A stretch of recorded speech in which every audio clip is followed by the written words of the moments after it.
Good morning, wonderful people, great Biafrans, wherever you are. This very morning, the morning of the 15th day of October in the year of our Most High Elohim 2020, with the time now standing at 8 minutes past 8 a.m. That is in the morning in Biafra land, and the same 8 minutes past the top of the hour, regardless of where you are. As I told you yesterday, last night, when they tried their best to frustrate us, that I will be live this very morning and also in the evening, and that we shall also do our question and answer tomorrow morning as well. That we are resolute, we are determined, we are ceaseless. Nobody is going to stop this very work that we are doing. They will try, but they will fail because we are more stubborn than they are. That is something for them to appreciate. I say good morning, good afternoon, good evening, and good night to all of you who are listening, because this very broadcast, although it was impromptu, although it was unscheduled, I am absolutely certain that the entirety of humanity is listening. As always, we are live and we are direct. Our app should be working. All our platforms are go. Anybody wishing to join us can do so, and I will strongly recommend and suggest that people should make a list of all the platforms through which and by which people can listen to us. As I welcome you this morning, I will also encourage you to welcome other people as well. My name is Nnamdi Kanu. I am the leader of the indigenous people of Biafra all over this very planet Earth, the director of Radio Biafra and Biafra Television. We are going to pray as it is customary for us to do on this very platform. Then after that we shall proceed. I will even attempt to open our lines this very morning to make it as interactive as possible. Even this very morning we shall be interactive. I will proceed to present our analysis and the news the way it is affecting our people on the ground in the Zoological Republic and in Biafra land, and then I will open the lines very briefly to take your calls. And as always, when the lines does open, I will give you the number, and I'm sure that some of you have the Skype number as well, with which you can get hold of us. Let us pray. Chukwu okike abịa mapụrụ m ihe niile, onye ka eluigwe maka elu ụwa, onye ịhụnanya ya na-ebere ya na dịdị marụ mgbe ebighị ebi, onye ọ bụ naanị ya na-achị onye ike niile nọ n'ọgbadara aka ya, eze ndị nsọ eluigwe n'ụwa na-agba aka ebe ịhụnanya gị na ebere ya mara gị na ọmịiko gị ebe ndị gị nọ.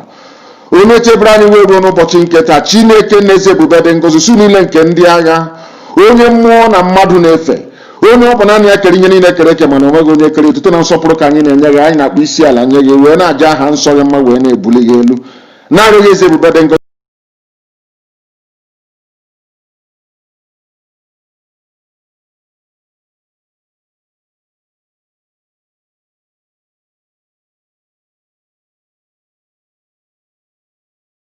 Ngozi anyị wee na-eja gị mma, wee na-eto gị, wee na-agọzi gị, na-asị gị eze ndị nsọ, n'ụtụtụ a ka ụmụ gị gbakọrọ n'ụwa niile wee na-ege okwu nsọ nke gị.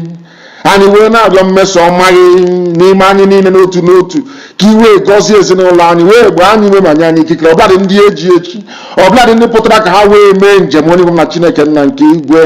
Ọdachi niile dị iche iche site n'aka ndị iro wee dakwasa ndị dị etu anyị, wee na-arịọ gị ka i wee zọpụta anyị. Onye gwe m na Chineke nna eze ebube dị ngọzi, ọ bụ onye nwaanyị bụ ndị tụrụ ugo.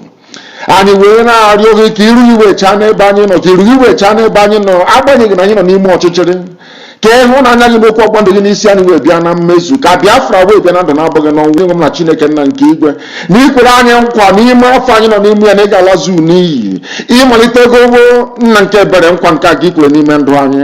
Anyị wee na-arịọ gị ezi ebube ka i wee metọpụ ya, ka Biafra wee bịa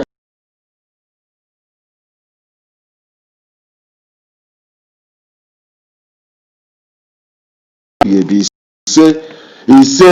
say in the language of heaven, have I prayed, This very morning, as I was saying yesterday before, I was rudely interrupted by a combination of the forces of darkness and of iniquity, which we have prevailed and overcome this very morning. I did say yesterday that should the zoo attempt to shut down the internet as they were planning to do, as carried by Guardian newspaper, that I will order IPOB. I will order IPOB onto the streets of the zoo and Biafra land, and in fact the whole world, to ensure that we prevail.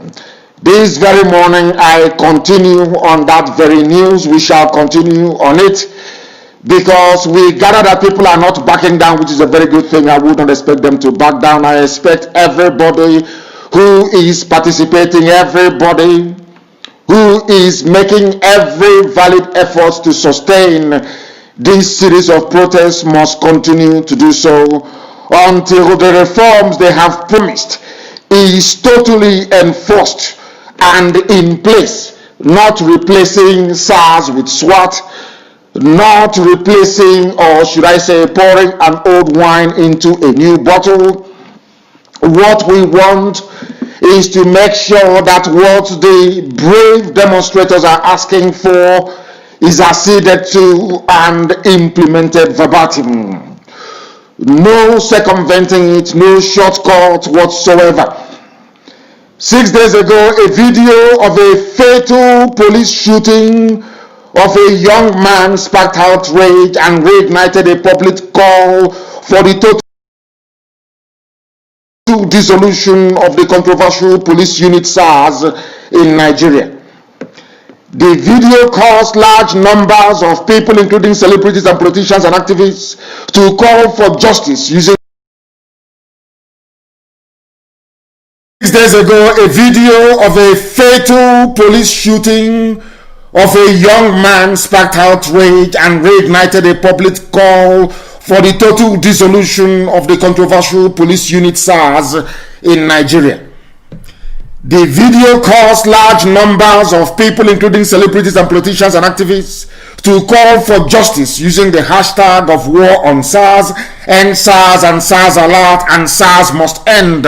So anybody, anywhere claiming credit for this spontaneous uprising of the people, that person is deluded and is drunk. Because we understand that some people are going about saying, oh, they are the conveners, they have convened end SARS now. That is rubbish. People have been harboring this very intention from the word go, but the word revolution was too strong for people to understand. The word revolution portends, or should I say connotes, a lot that people were not prepared or willing to deal with. That was why they chose end SARS, which an ordinary person can understand on the street. That is the fact of the matter. Anybody coming out and saying that they are the convener, they are the leader of this very revolution that is going on now, that person is drunk, that person is mad, that person is deluded. What I'm reading for you is what we gleaned from Guardian newspaper, because they are the ones reporting that the zoo was contemplating shutting down the internet. And allow me to repeat this very morning, if they try that nonsense, I will unleash the might of IPOB on the streets of the zoo. They are not well. The protests against the police have largely been organized on social media. It has been organized on social media, not by any one single person or entity. This is a spontaneous uprising of the people. So anybody going and meeting with millionaires or with governors, collecting money from them and talking rubbish that this very protest must end, that person needs to see a psychiatrist, because they're not well mentally. This is a spontaneous uprising. It was not organized by anybody. People are fed up with the police brutality, fed up with army brutality, fed up with what is going wrong with the zoo, and they have decided to rise up and to speak with one voice, and that is what is happening right now.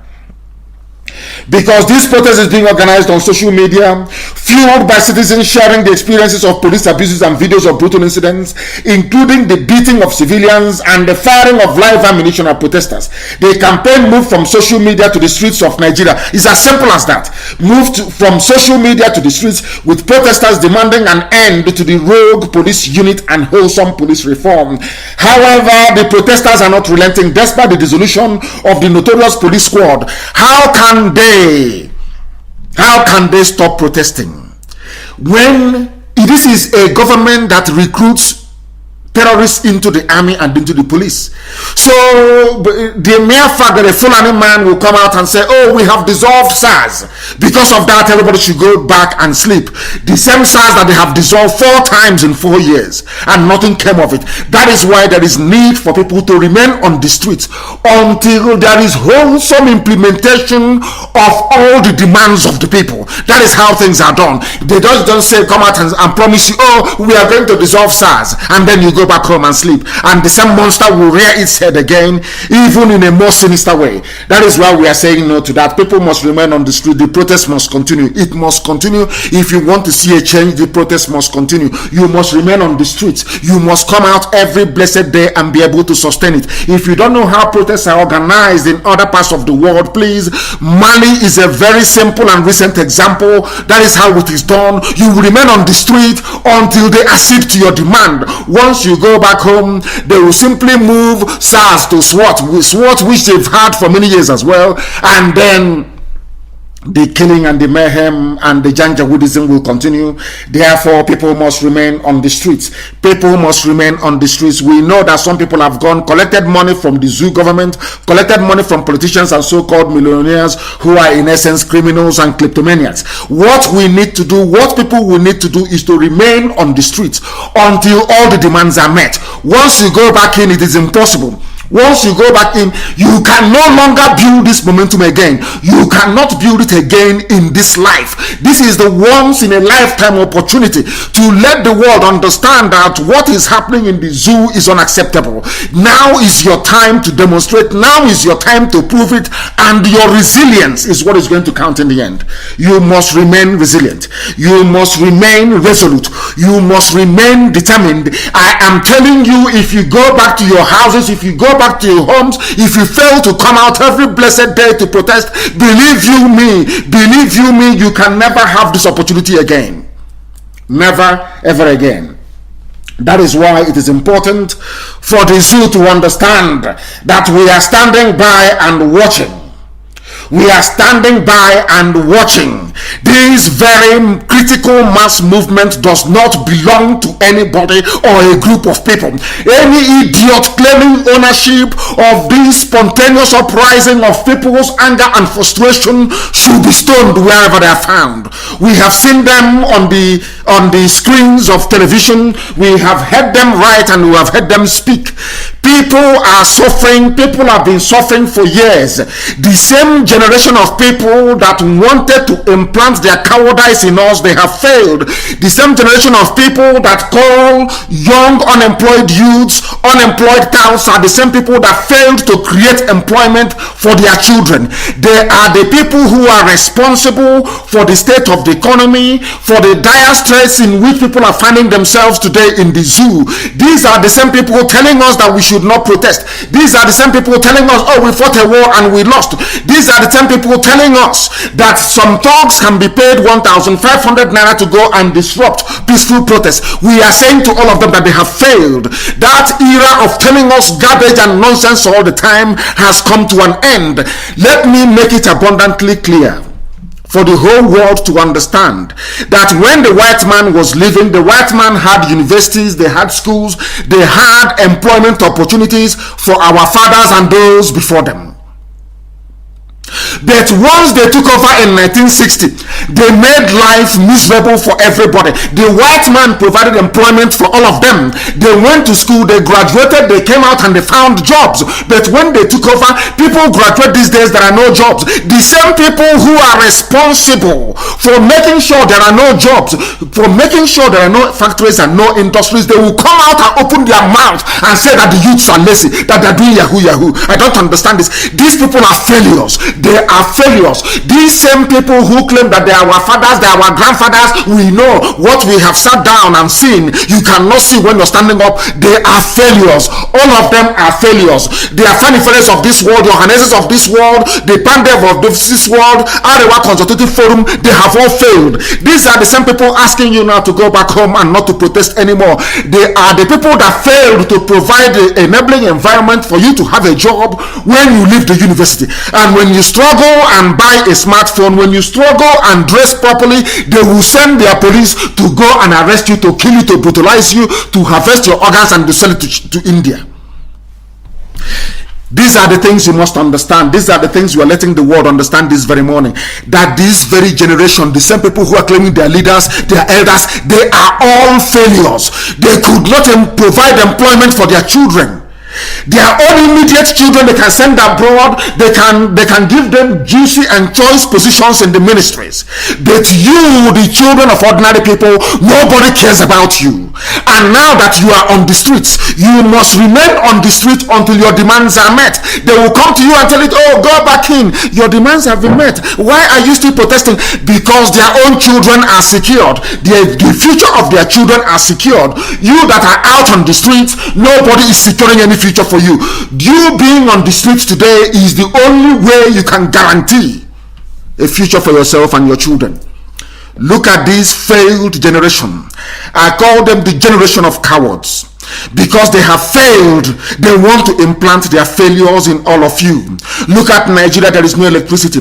Look at Nigeria, there are no good roads. Look at Nigeria, there are no good hospitals. Look at Nigeria, that even foreigners are telling you that the only way you can get ahead in life is by leaving Nigeria and traveling abroad in search of greener pastures. Why are all these things happening? Because this generation now telling you to end this protest, they have failed everybody. They have failed us. This is a failed generation of leadership. All of them in Senate, all of them in House of Reps, all of them in Asorok, all these janjaweed, they have failed. Have they provided employment? The answer is no. Have they built good roads? The answer is no. Do you have the infrastructure you need to run a viable economy? The answer is no. What is their job? Because they have failed. The only thing they want to do is to instill their failure in you. Let me tell everybody who is listening this very morning, afternoon, or night, depending on where you are, because it's a live presentation, an unusual one, we know, but it is live. All the same is this. Britain is moving forward today because in Britain there was a revolution. What people are doing today all across Nigeria happened in Britain. That is why Britain is developed. What is happening in Nigeria today happened in France. That is why France is developed. What is happening in Nigeria today happened in Russia. That is why Russia is developed. What is happening today in Nigeria also happened in the USA. That is why the USA is moving forward today. What is happening in Nigeria? Even China had their own revolution. There must be revolution. For you to see an improvement in the lives of the people, there has to be a revolution. That revolution is now, and you must remain on the streets until all the demands you have made are met. If you come back in, you are finished. You are finished. There will be no future for you. Let me tell you what these people do. There is a coalition of corrupt, inept, idiotic individuals in charge of Nigeria. That is something you must understand. Across every tribe, across every religion, across every persuasion and every divide. If you come into Nigeria today, that Nigeria is horrible and in a very terrible state, it's not just as a result of Fulani Janjaweedism. There is a coalition of evil men and women across every tribe intent on maintaining one Nigeria in order to sustain this reign of misery upon our lives. And you must say no to it. You must say, let me tell you something. You see all this Ohanese, the leader of Ohanese, Pandef, they are failures. Let me tell you why they are failures. They went to school. When they, I'm a former this, I'm a former that, former DG, because the white man provided opportunities for jobs after graduation. They graduated and they found jobs. Is that not the case? They graduated and they found jobs. ever since they took over the governance of the zoo. Now, in our own town, when we graduate, there are no more jobs. And when we try to struggle to eat, to feed, they say, oh, you are a Yahoo boy. They will stop you on the streets and they will kill you. They take you to a cause of SARS and they harvest your organs in broad daylight. People have been shouting and screaming about the abomination and atrocities of SARS for very many years. This is to tell you that protest works. Civil disobedience works. It is called civil disobedience for a reason. You must disobey the authority. For your lives to improve, you must disobey them. If you don't disobey them, you are finished. When a child is in the stomach, after 9 months, that child will begin to agitate to come out of the mother's womb. If the mother says no, the mother will die in the process. These are the things you ought to know. These are the things you need to understand. This is what we have been trying to preach to our people. Forget all of them. This protest has to come to an end. You need to go back home. These are people that have failed. The white man gave them job before, during, and after independence. They gave them a job to do. They went to school. They graduated. They have now come out. Oh, I am an elder. I represent this forum. This is a socio-cultural group. Oh, they should come back. Those children, they should come back inside. But you are a failure. You are a failure. You claim you're the leader of Pandev, leader of this. I am an elder. You people have failed. Because if you hadn't failed, if you claim that you are as intelligent as you are, or as you want us to believe, how come all the industries are no longer working? How come there is nothing to be proud of in the zoological republic? Why can't people reason? And to some of those fools that they have given 1,500 to go and disrupt the riot that is going on, you can now appreciate, people who are listening this morning can now appreciate what we have been saying from the beginning. When we have been preaching on this very platform about the need for a black man to reason, some of you didn't quite understand it. Can you imagine that people were given 1,500 to go and disrupt a rally that will improve their lives and the lives of their children? And they accepted. And they went and they attacked innocent protesters. These are the things that we want. These are the same politicians who have not only failed, they have compounded the misery. On top of that, they are saying that people who are protesting should be attacked. Every blessed day you hear them, they want to travel abroad for medical treatment, they want to buy houses abroad, they have investments abroad. Once they are threatened with visa ban, they begin to behave themselves. The places where they are being threatened with a visa ban and miraculously they behave themselves are places where they once had a revolution. The same thing that is about to happen in the zoological republic. That is something people must and will need to understand. You must understand it. Those of them who are asking you to go back home not to protest, those who are threatening to shut down the internet, they are failures. I am sorry to say that very generation is a generation of failures because they have failed the young people. Do you have jobs? Do you have good schools? Do you have opportunities? Do you have infrastructure? The answer to everything is no, no, no, no, no. Then who is responsible? The same people who are today telling you we are educated, we went to Cambridge, we went to Oxford, they are the ones presiding over the policies that have led to SARS killing you. They are the same people. So we don't need their advice. That is something we have been trying to let people understand. Say, oh, they insult the elders. No, these elders are failures. They have failed. They have failed completely. What did they learn from the white man? They claim they are elders. What did you learn? You claim you went to Oxford, to Cambridge, to Princeton, you went to Harvard, you went to MIT. Show us the proof. There is no proof. Do we have electricity? The answer is no. Do we have good roads? The answer is no. Do young people have opportunities? The answer is no, unless you travel abroad. People walk all the way, they trek all the way from Izombe, all the way to Libya. If you are lucky, you will survive on the road. If you're unlucky, you will die. Nobody talks about it. This is the reason why people are protesting. People People wake up and graduate and they go and get keke napep. That is why they are out on the streets. People wake up, there is no hope. Every 1 mile you get a police checkpoint. Every idiot is talking about security every blessed day. Whereas the best security in life is food, shelter, and clothing. You can form every military squad, every police squad, any squad you want in your life. There are only three ingredients to guaranteeing security anywhere in life since the time of Adam and Eve: food, clothing, shelter. Once people have food, they have clothing, they have shelter, you have solved 90% of your security problems. But in the zoo, they have no jobs for graduates. People cannot even get into decent schools. People who score the highest marks from the south, they cannot get into unitary schools. What are the salaries of their parents? People you expecting to go to decent schools. Some universities in the zoo, they charge an upwards of 1.5 million naira, when the average salary is not up to 30,000 naira in a month.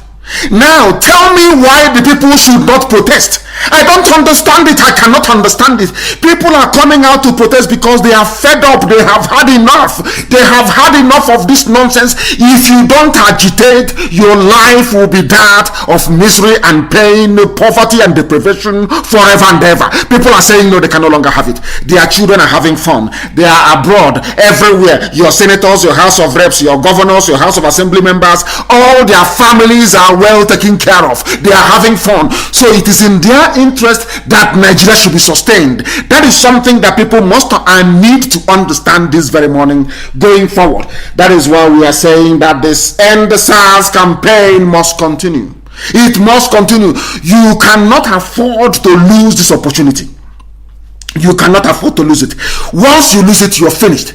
Nigeria is a terrorist state. How do you intend to end it?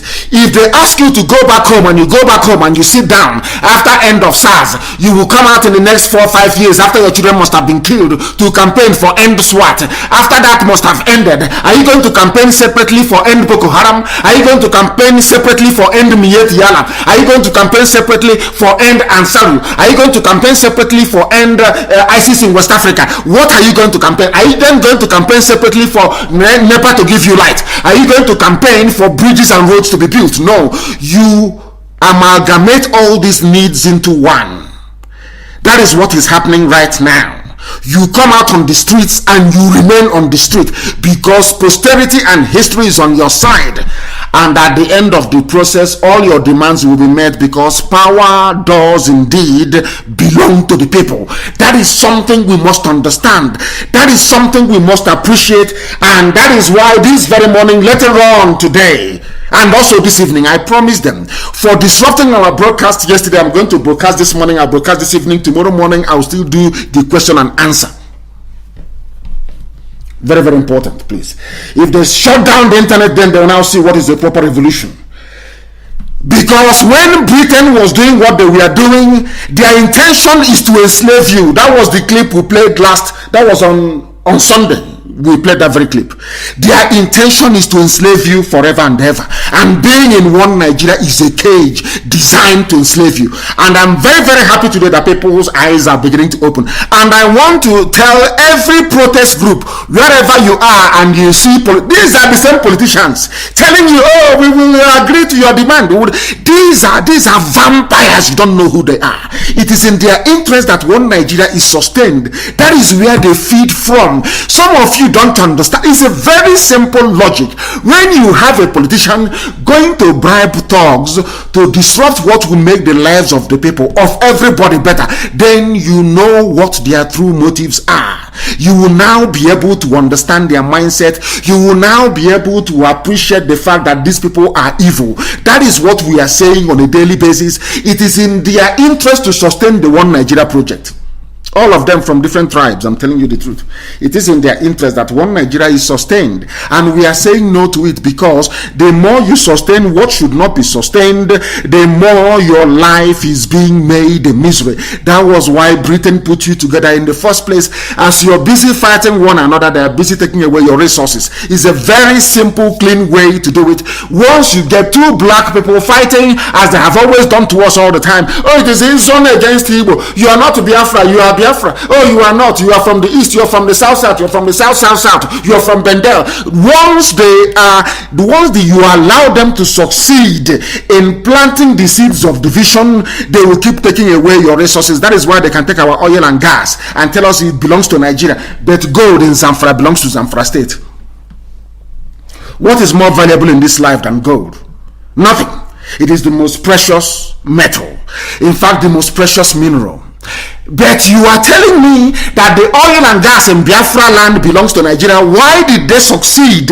Because they succeeded in telling an Efik man, you're different from Ibibio. Ibibio, you're different from Anang. Anang, you're different from Igbo. Igbo, you're different from Ison. Oh, even Ikwe that is Igbo is no longer Igbo. Even Anyama that is Igbo is no longer Igbo. Iwanke, you're not Igbo. Igorobigoro, you're not Igbo. As we are busy discussing all this nonsense, fighting amongst ourselves, they are busy taking our oil and our gas. A very simple rule, a very simple ploy. But in Zamfara, their gold belongs to them. That is the reason why people must be on the streets. If you lose this opportunity, you are finished.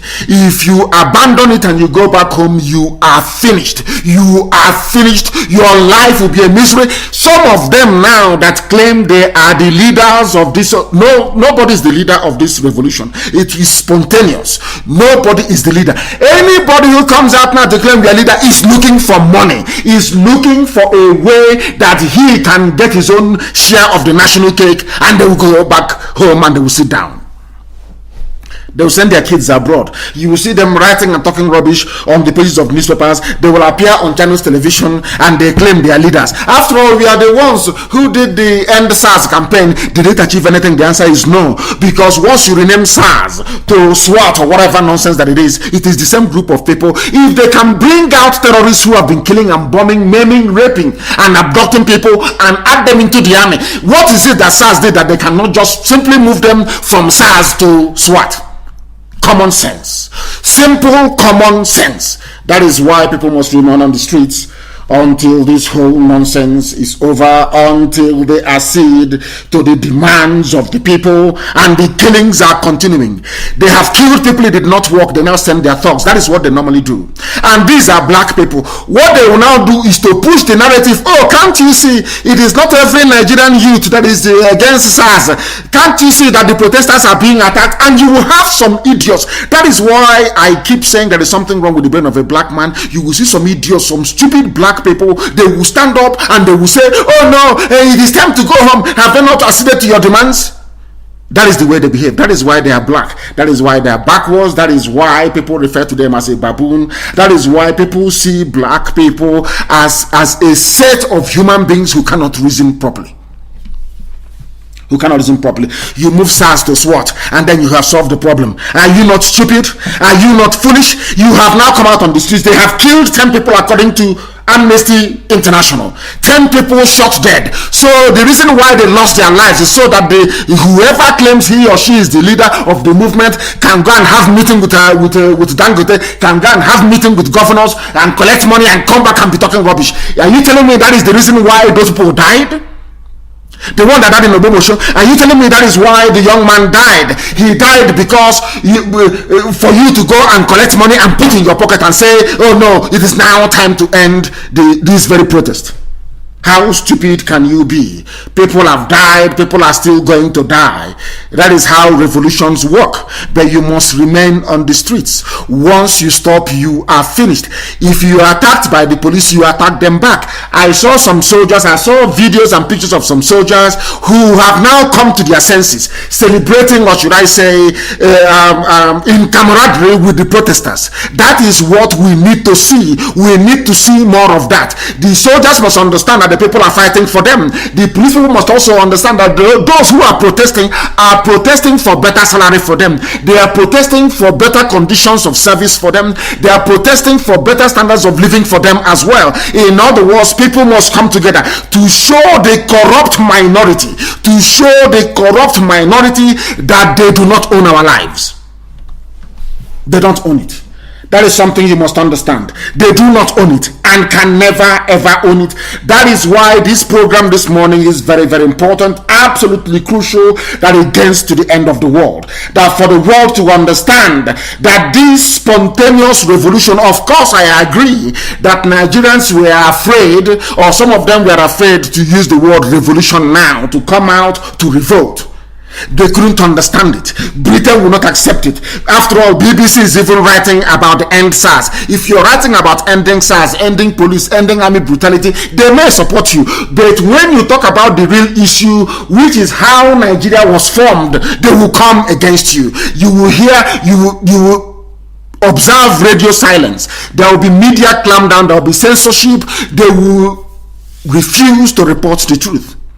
That is the way they are, because you are affecting their business interests. If it is SARS, army, or whatever, they can agree with you.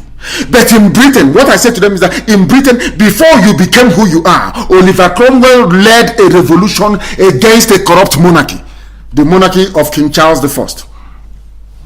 That is why Britain became, that was the reason why Britain became great. The reason why France became great was because the people they had enough, and they said enough is enough. The same thing that is happening today. In other words, if you want a better society for yourself and your children, what is happening now with End SARS protest must continue. It must continue. Every part of the world went through it. Every civilized part of the world went through it. You must go through the same thing.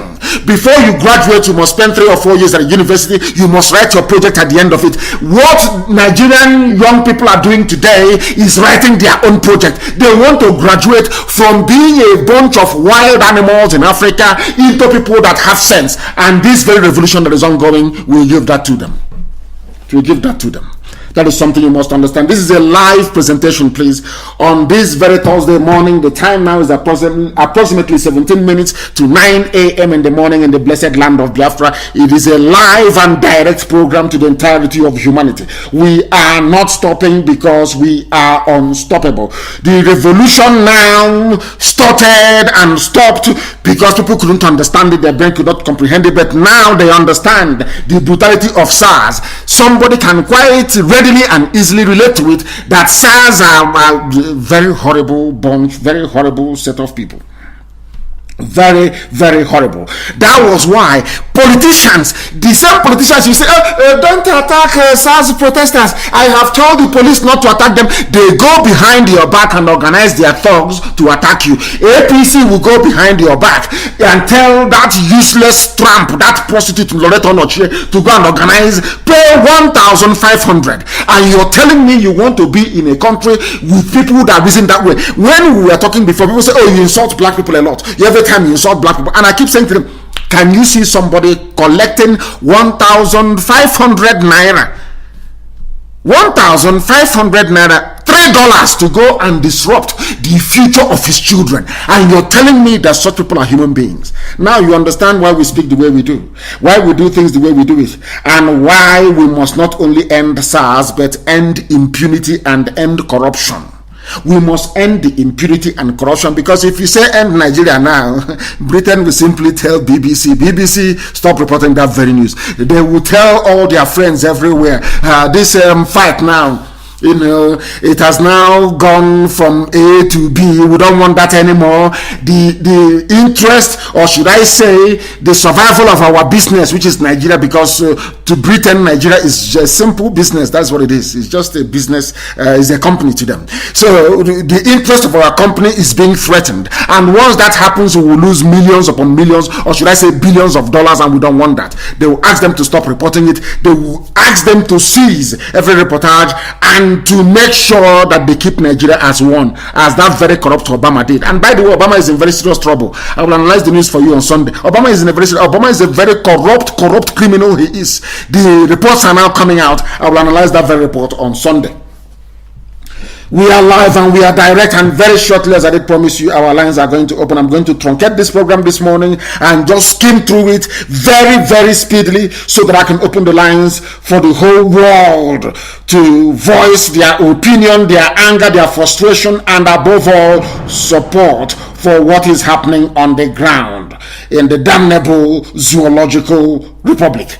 Only 1,500 naira to disrupt a peaceful protest, and people accepted it. That is the zoo for you. Now, what you hear is Bloomberg, BBC will say, oh, but there are some youths who support SARS, and mind you, the integrity of Nigeria should be sustained. I saw the tweet from United Nations, exactly what we've been saying. Those are the criminals telling you that Nigeria should be kept as one because of what they're getting from it, because of the looting that is going on, because they are partakers in the process of the loot coming out of the zoo. They are not concerned about the well-being of the people. What they are concerned about is keeping Nigeria one. Go and check their tweet. You will see that they are worried about stability. What stupid stability? People are dying. When England carried out a revolution, Cromwell's revolution against King Charles I, did anybody care about stabilization in Europe? When French people were revolting against nepotism, against a suffocating royal regime, or should I say a suffocating monarchy, did anybody complain and talk about stability? When Russia rose up in 1917 to fight the Tsars for ordinary people to rise up and take control of their lives, did anybody talk about the regional stabilization? When Yugoslavia broke up, did anybody talk about stabilization? Why is that when it comes to all this nonsensical garbage about stabilization will begin to come out? People must remain on the streets. They have to be there. People must be there on the streets until this whole nonsense, this whole zoological republic comes to an end. We know that the BBC will not report, because BBC, you can hear them very well. That is what they do, and they do it perfectly well. The young Nigerians who forced the president to back down. Which president backed down? BBC is trying to promote the fact that Yusuf Muhammad Abubakar is the president. That it is in their interest to do it. Why are you saying that they have backed down from what? Moving from SARS to SWAT. The same people recruiting. Now people must intensify this very protest to focus on the fact that Nigerian government, they are busy recruiting terrorists into the army and into the police. Into the army and into the police. Can you believe such nonsense? That is the reason why they kill people without any remorse, because they are these people they say, oh, come to Abuja for the orientation. The same way they reoriented Boko Haram fighters and now integrated them into the army and into the police. Is that what you're trying to say? Is that what you're trying to justify? Can you see the way they reason? These are terrorists. How can you reorientate terrorists? How is that possible? You put them into the police, into SARS, and now see what they're doing. They are killing people left, right, and center. And that is why BBC's coverage of this very incident, from the perspective that that Yusuf Abubakar actually changed his mind, is absolute bunkum, absolute rubbish. They've not done anything. Moving SARS to SWAT is rubbish. It doesn't mean anything at all. It doesn't mean anything at all. What we are talking about is that the root cause of all these myriad of problems is Nigeria itself, and something must be done about Nigeria. Something must be done about Nigeria. IGP sets up new special weapons and tactics unit, SWAT. They never have anything of their own. They always copy. You know, black man always copying. SWAT in America. Is an insult. And we were doing our research yesterday, and we understand that SWAT is actually trademarked. It's a trademark. SWAT, Special Weapons and Tactics, is a trademark. A registered trademark. So the IGP, somebody should tell the Fulani Inspector General of Police in the zoo that SWAT is actually copyrighted. They cannot use the name. That's how foolish they are. No research. They just wake up in the morning. They can copy whatever name they like, because a white man has done it and is working. Where you have SWAT in America, people are civilized, people are learned, people have common sense. You don't have thugs. Politicians do not have thugs who will come out on the streets to disrupt peaceful protests. In America, that you are trying to copy their SWAT, their special weapons and tactics are trained to remain inside the barracks or inside the station. Only when there is an armed robbery, only when there is a high incident of that magnitude where public safety is threatened, will SWAT team be mobilized. And once they are mobilized, they go to the scene of the crime, they finish, they go back to their barracks, and they drop their weapons and their civilians the next day. You are talking about special weapons and tactics. DDF doesn't even know that it was copyrighted. copyrighted. You cannot just use it. But they have used it in the zoo, and I'm sure that somebody is going to sue them to court in America. Mad people everywhere. You're forming special weapons and tactics, and the funniest thing is, as I reported on my page, the funniest thing is that they have this SWAT team already. It is already existing. They have it because on September the 3rd of 2019, that was last year, September the 3rd of last year, over a year ago, the federal government to deploy, this is the headline from a Janjaweed, the Fulani online newspaper, Premium Times, insecurity, federal government to deploy vehicles, SWAT team to Southwest. So this SWAT team is already existing. And who are the people in it? The same useless Fulani terrorists, Janjaweed. They are the ones who are there killing people. They are in the SWAT team. So SWAT team is already existing. They cannot lie. It is there on my page. September the 3rd of 2019. It was a headline on Premium Times, a Fulani newspaper, a Fulani online newspaper. So they have SWAT already. This is the same people that BBC are telling us that Nigeria's president accede to the demands of the youth, accede to their demands, but SWAT team is already existing. There is a SWAT team already existing within Nigeria's police force. So they just move them. That's what they do. Once they mess up, Fulani Janjaweed, once they mess up, they just change the name of the organization. That's what they do.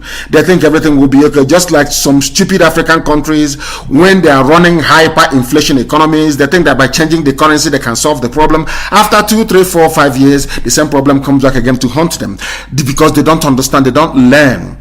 As I kept saying, as I was saying earlier today, these are the people that the white man gave everything to. When they were going to school, some of these your so-called elders, when they were going to school, every Sunday they will have one whole chicken at University of Nigeria and Suka UNN. They didn't pay any school fees, no tuition fee, nothing, no boarding fees, nothing. They will eat one whole chicken, one person to one chicken every Sunday. Go and ask those that went to the so-called federal universities. The white man gave them everything. When they graduated, they had a job. When it is now their turn to provide the same chicken that they had at the university, to provide the same employment that the white man gave to them, they are now calling you a lazy youth, saying you are doing yahoo, insulting you every day. When you talk, they will unleash police and army on you to go and kill you. These are the same people that had everything from the white man. The white man did their job, provided for them. When it is now their turn to provide for us, they have said, no, we are not going to provide anything for you. Go and do it yourself. Was that the same thing the white man did to you when the white man was there? These are the idiots calling themselves elders, a sociocultural group. When you are an abject failure for nearly 60 years, you cannot supply electricity for up to 4 hours in a day. You cannot do it. For nearly 60 years, there are no schools being built. For nearly 60 years, no good roads, absolutely nothing.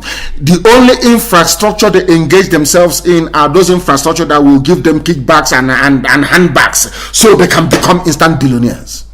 And they'll come out the next day and tell you, oh, I've been fighting for you, and you foolishly believe them because you're a numpty, because you're a fool. BBC will not tell you that the youth, they are saying they have now won the argument. The same new unit they are creating has been in existence. How deceptive can these people be? How horrible can this be? The same SWAT team you're talking about has been in existence because it is here. Federal government to deploy vehicles, SWAT team to South, SWAT, SWAT, SWAT team. They want to copy America. They want to be like America. Look at the bunch of monkeys. They want to be like civilized people. Now you understand it. Their deception. They have agreed to all your demands. All your demands. They have agreed to rename Nigerian prisons to correctional institution. Has it changed the conditions in the prisons? Are people being properly fed? Are they being properly taken care of? The answer is no. You can change the name from Nigeria Prison Service to Nigeria Correctional Institution. It is still the same thing, the same rubbish that they're doing now. They did not start today. Once something fails, all they need to do is to just change the name. They eat money and they change the name and all is good because they actually think that all of you are stupid. But now we are proving to them that we are not. That we have our senses intact. People do not know how horrible SARS is. There is one man, we are going to find him. He's called James Wan, for he is a beast of a human being. He was the former OC of SARS, the officer commanding SARS in Anambra State. He is now, Obiano is very good at appointing people who are killers. He's working with Mietiala. He is also working with this James Wafo. Responsible when you talk about organ harvesting.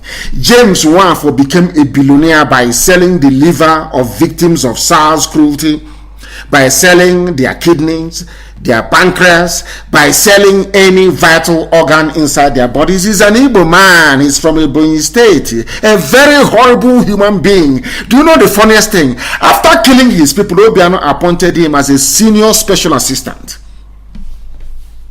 Now, there's somebody called Iloanya, a Miss Iloanya, Queen Iloanya is her name. She wrote something on July the 9th of 2020. He wrote from a personal experience.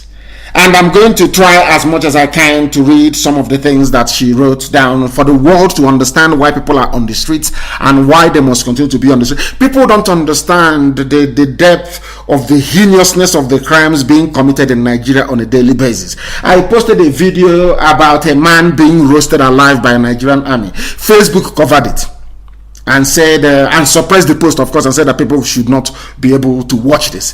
That tells you all you need to know about these people. I'll continue to read this very piece from this woman called Queen Ilanya. The man you see on this post who is James Wafo. He's a bloodthirsty murderer. But before I explain further, some introduction. His name is James Wafo. He was a police officer. His highest rank before retirement was ASP. Currently, he is the senior special assistant to Willie Obiano, the Anambra State governor, on security. He's from Ebonyi State, a father, a grandfather, uncle, and brother. But that did not stop this James Wafo from going into Okoso SARS in Anambra that must be destroyed. Okoso SARS, to be harvesting organs of his own people, to be selling to India. This very wicked. Some people are out of this world in terms of their, or should I say, the scale of their wickedness. This was the man that Obiano appointed as a security advisor because the man has experience in killing and conducting surgery, just like Joseph Mengele in the Nazi concentration camps, operating on the Jews, and they will fry the Jews. They will use the fat from their body to do soap. They will cut off their hair and use it to do wig, and use it to stuff mattresses and pillows. The same thing that obtained in Nazi Germany was the same regime that James Wafo brought to Anambra policing, to SARS. Because I heard somebody say, oh, let us get back to state policing. Is Wafo a Fulani man? Is Wafo a Yoruba man? Is Wafo a Hausa man? He's an Igbo man that was busy killing people and harvesting their organs. So what we need is a root and branch overhaul of the entire system. And that means the Zoological Republic of Nigeria. This queen continued to write, this very young lady. My family's path collided with him on November 2012. When my brother was arrested at Ajali in Anambra State, my family went to the police station at Ajali and they said SARS or Kozo had taken him and arrested him with some other boys. So my parents went to SARS or Kozo. This man blatantly ever making any arrest or transfers and assured my dad that the boy wasn't in their custody. That's what they do. They arrest you, there is no documentation.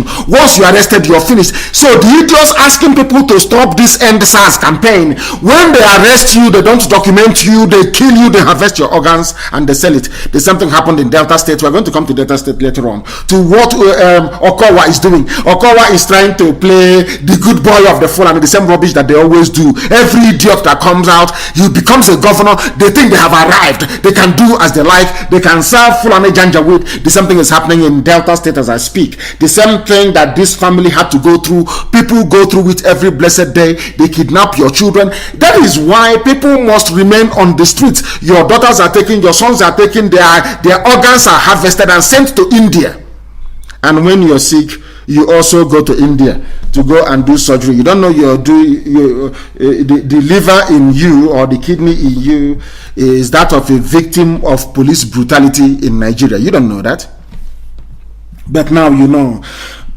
When we went to the police station, my mother screamed and pointed at her son, telling this man, that is my son, that is my son, telling James Wafo, who is now working for Obiano, these are a bunch of murderers, a collection of evil people, a bunch of murderers.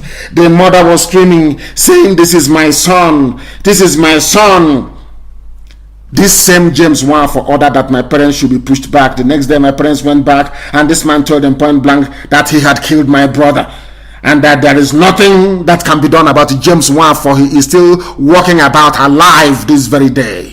He is in Anambra State, working for the governor of Anambra State. You can imagine these are the people that want to become president. These are the people that want you to Igbo presidency, whereas they are busy killing and harvesting the organs of their own children. These are the evil men that you have. Come and do presidency and die. You will see your death coming before your eyes. This man today is working for Anambra State government. James Nwafor is ASP James Nwafor. He was the one running Okozo SARS.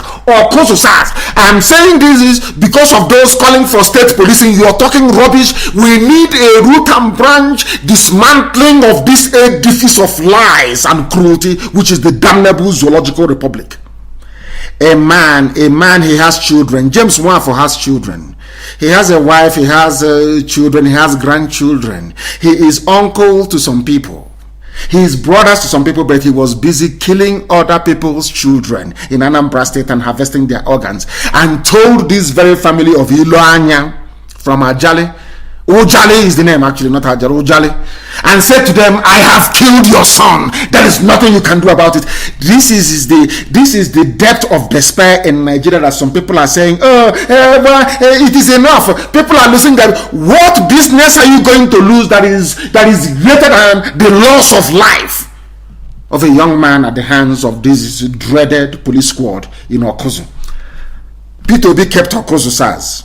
Obiano came and kept Okozo SARS, because that is how they get rid of their political opponents. If they have issues with you, they go and they pick up your son or your daughter, they take he or she to SARS, and they kill the person and they harvest the organs. In broad daylight, they tell you, I have killed your child, you cannot do anything about it.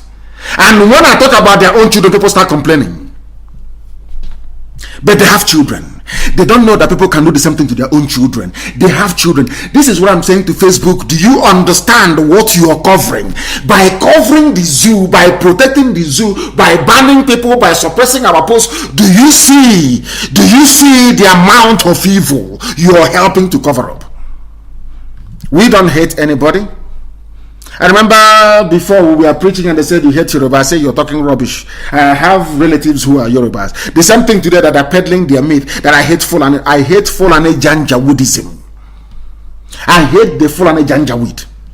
Not you. I can't hate you if you've not done anything to me, anything bad to me.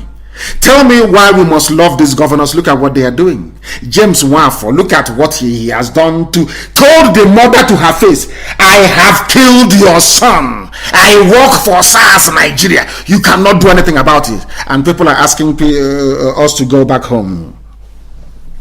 Very soon the order is coming. Let us see if they can sustain it for 4 more weeks. Because once IPOB steps in, that's the end of the game. So we want to see if they can sustain it for at least up to 4 weeks.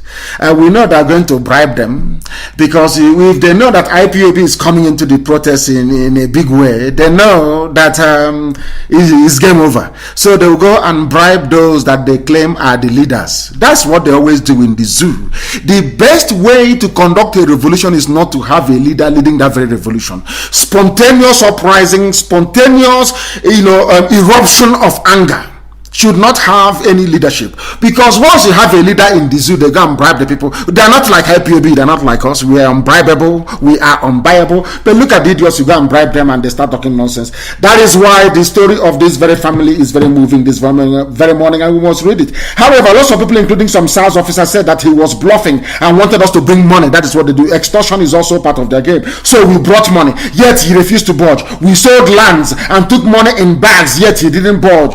When we went to the Commissioner of Police in Anambra State, as at then, this man's name is Bala Nasarawa, another Janjaweed from the north. He called Mr. James Nwafor and he claimed they had a shootout with armed robbers, and probably that my brother was one of them. The brother that the mother saw Korokoro with her live eyes and said, this is my son, you're holding my son, give me my son. A mother was crying, dying, rolling on the floor, begging everybody, including the governor of the state, including commissioner of police, saying, please give me my son, I can see my son, he's alive. James Waffle came and said that the boy died during a shootout with armed robbers. The same boy that the mother saw in police cell is now dead. His organ frozen and on the way to India. That is Nigeria for you. People don't understand what we are fighting. Facebook, let me tell Facebook in Lagos, there is no difference between a Facebook cooperative in Lagos and those people that accepted 1,500 naira to go and disrupt the protest. There is no difference between you two. All of you took money from the government to try to protect an evil regime.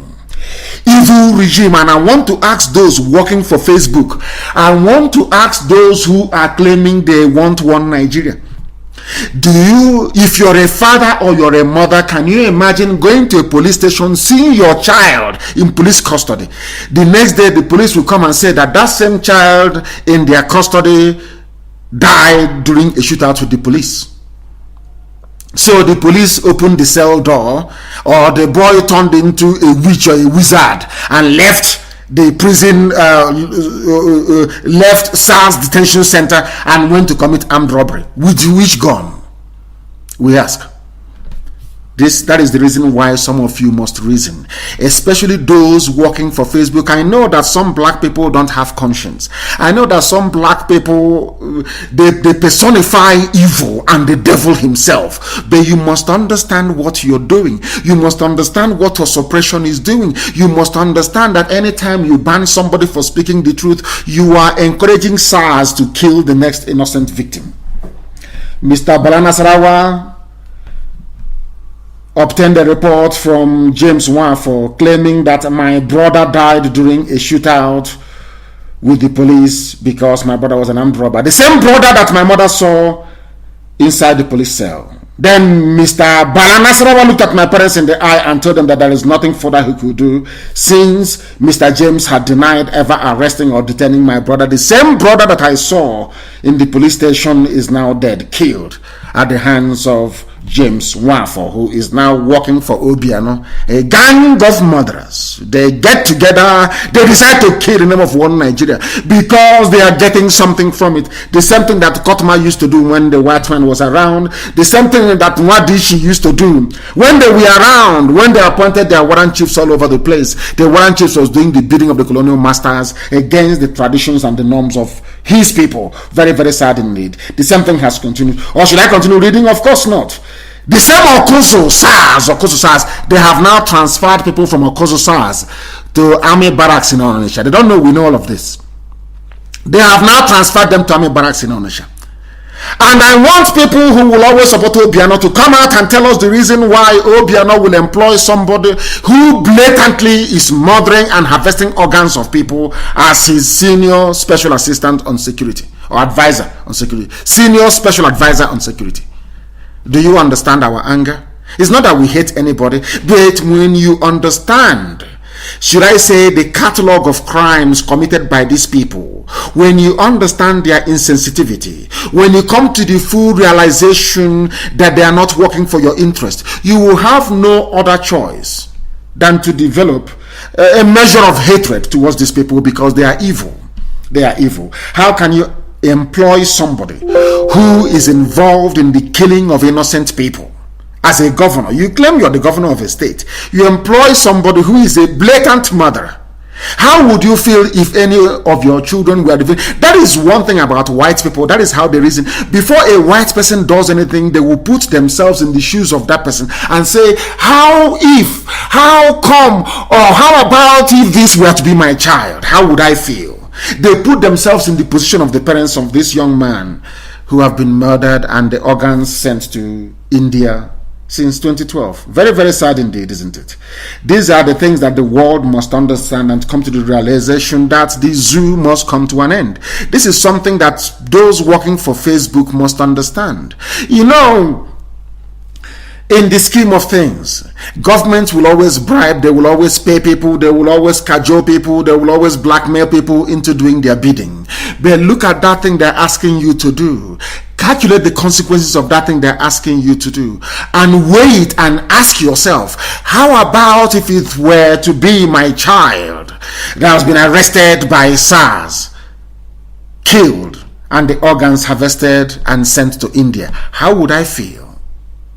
That is the monster that people are confronting on the streets. That is why coming back or stopping this very protest it will set you back very many years. End SARS protest, as we said. Secret meetings of governors, billionaires, and 7 people spark outrage. People are quite rightly angry.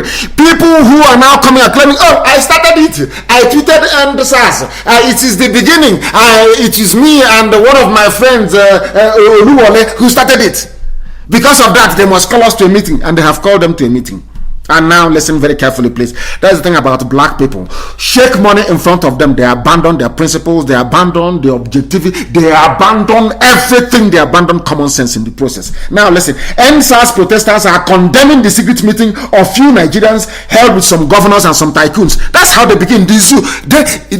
That was what they thought in the beginning. They will sell what they're doing. Nnamdi Kanu is going to sell. He wants to become famous. He wants to be popular. He wants money. When after many years they realized that we are not like them, they now started to come up with other nonsense. I want the world to understand this. Once you're doing something nice, something altruistic, once you're fighting and trying to save your people, some of them will say no, that it is not possible because they cannot do it. Because a black man cannot do something that will not benefit him directly. So they project that very thinking and image onto anybody they see who is fighting legitimately for the betterment of the people. And that is what we are doing. That is what those young men and women are doing on the streets. That is what those fathers and mothers are doing on the street, protesting for the end of SARS, because they want to see the betterment of everybody, not just themselves. But zoo being what it is, they have called some people to a secret meeting, and those who are protesting are saying no. Now listen very carefully. The virtual meeting was held on Monday night. It lasted for nearly 3 hours. In attendance were governors Babajide Samuel. Every idiot who becomes governor wants to be president. So you cannot be the president of Oduduwa, or president of Biafra, or president of Kwarafa, or president of maybe Kanembrono Republic. No, they want to be president of Nigeria. Every idiot wants to be president. So I wouldn't say so therefore because it's wrong. Therefore, the maintenance of one Nigeria is of importance to every governor because they are hoping to be president one day. Are you following me? Do you understand the reason why Sanwo-Olu of Lagos State, who is pretending that he is a man of the people, Dapo Abiodun of Ogun State, Ifan Yokowa of Delta, and Abdul Rahman, Abdul Razak, these are the idiotic governors that want to keep Nigeria one.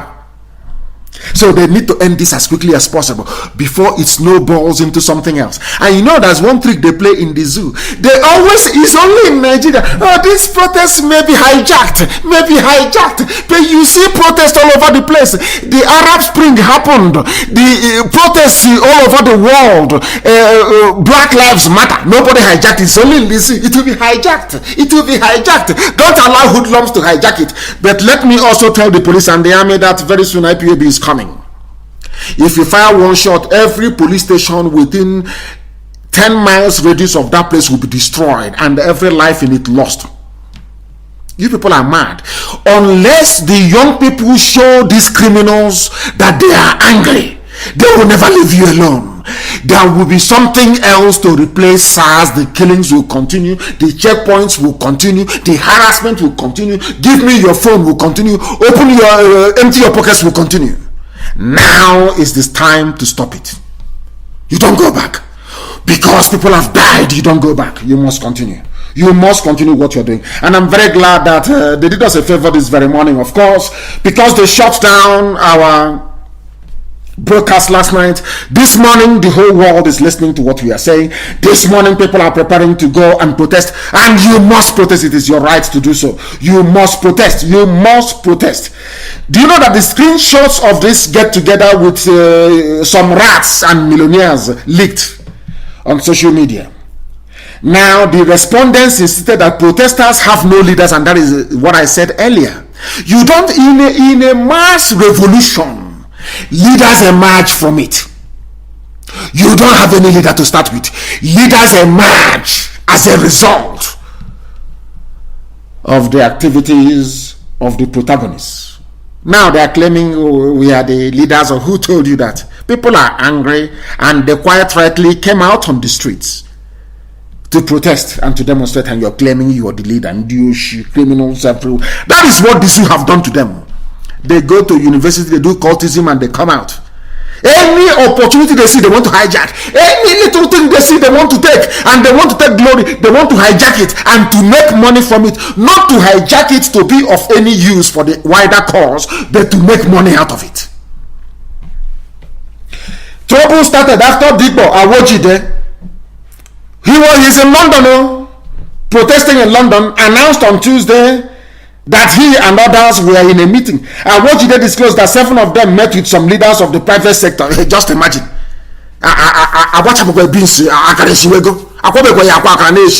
Please, somebody should translate that in English for me. Beans, you know the beans they used to do akara. The beans has not even soaked. They've not removed the skin of the beans to grind it. Yet akara is already smelling.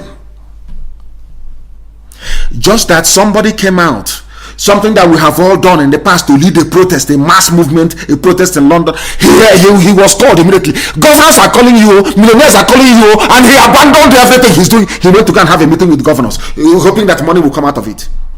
That is how they behave. That is how a black man behaves. Oh, throughout all the Black Lives Matter campaign in America, did you hear about anybody having meeting with Trump and Bill Gates and Elon Musk and Warren Buffett in order to stop it? He's only a black man. Only in Africa. Only a black man. He led a protest for 30 minutes. He was in a meeting for 3 hours negotiating for money. Negotiating for money. They have not started though. This one, they have started frying akara immediately. That is who they are. Now let me tell you what they said. They pleaded with us. This is according to the person who claims is London organizer. They pleaded with us either to stop the protest or to protest peacefully. They promised to move mountains. And act to them. To move mountains means if it's money we give you, anything you want we give you.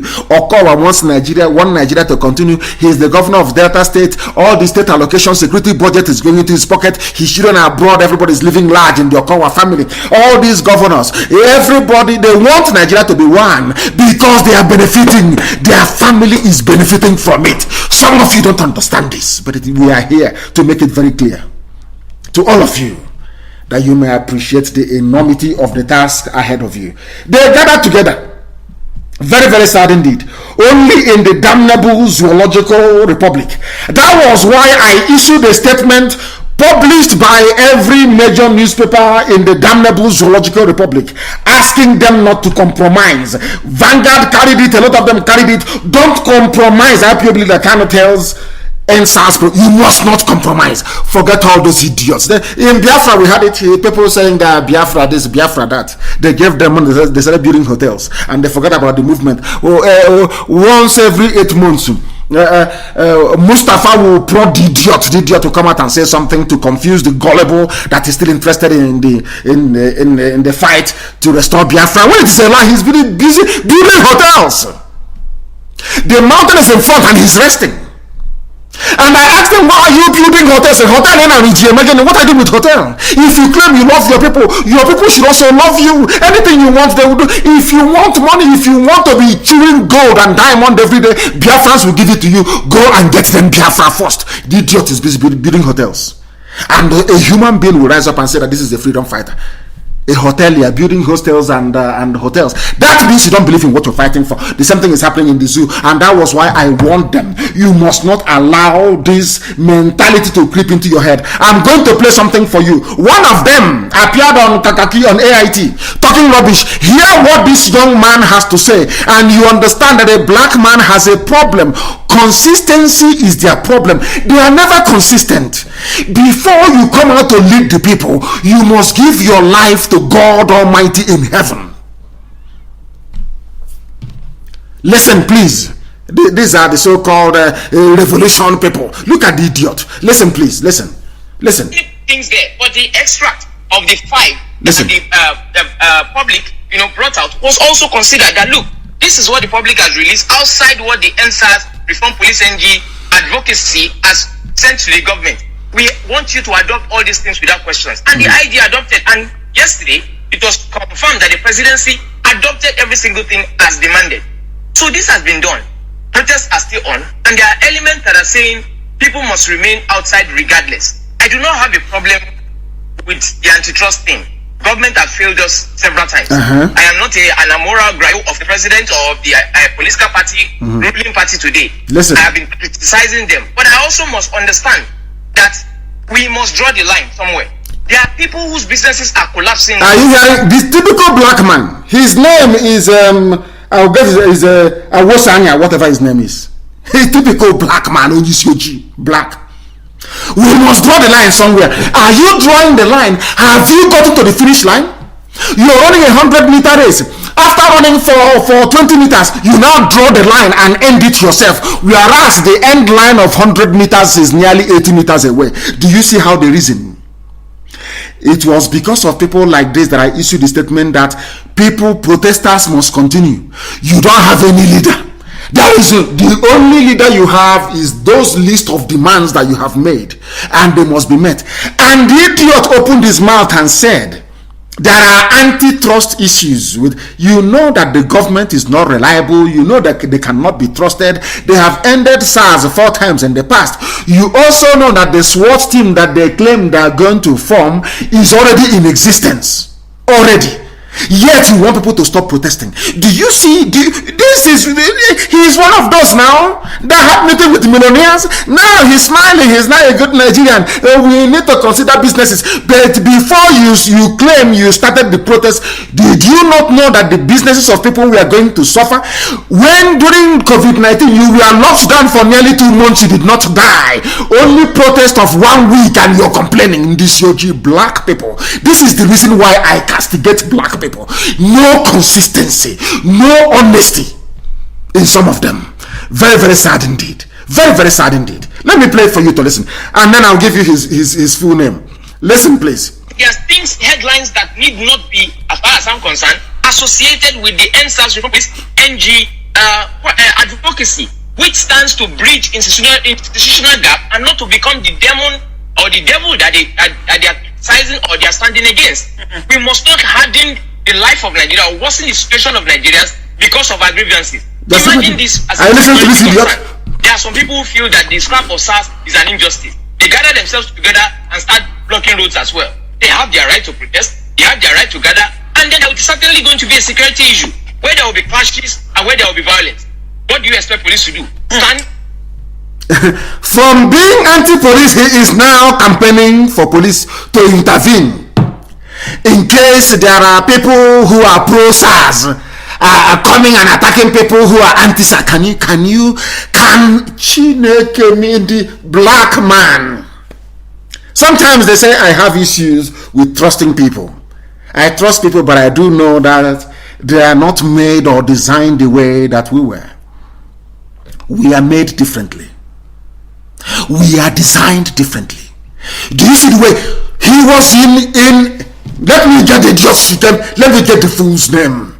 I want to get this idiot's name. Hi, Chineke and this Yoji, black people. Unbelievable. Unbelievable. He was on the front line for only 30 minutes. He was in a meeting with billionaires for 3 hours. After leaving the meeting, he is now talking. Let us not allow our grievances to go. His name is Shegun Awosanya. Shegun Awosanya. Shegun Awosanya. These are the charlatans opportunity, just waiting and waiting and waiting, because you sent out a tweet and the tweet had end SARS on it, and now end SARS is trending all over the world.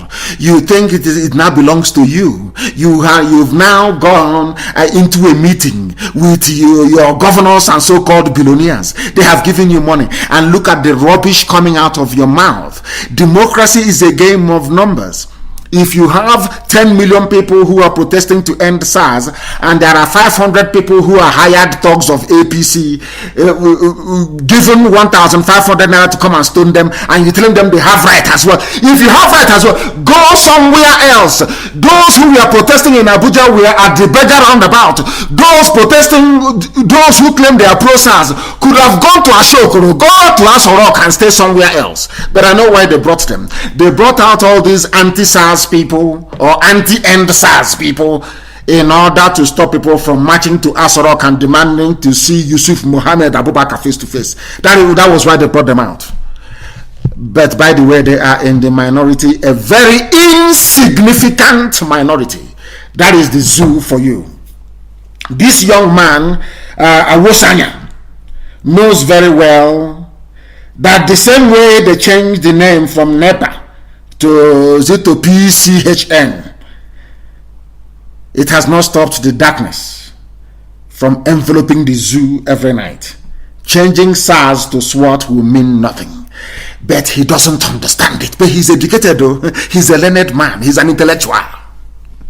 He opened his mouth and said there are trust issues with Nigerian government. The same idiot saying there are trust issues opened his mouth again to say the other people protesting to keep SARS, they also have their rights too.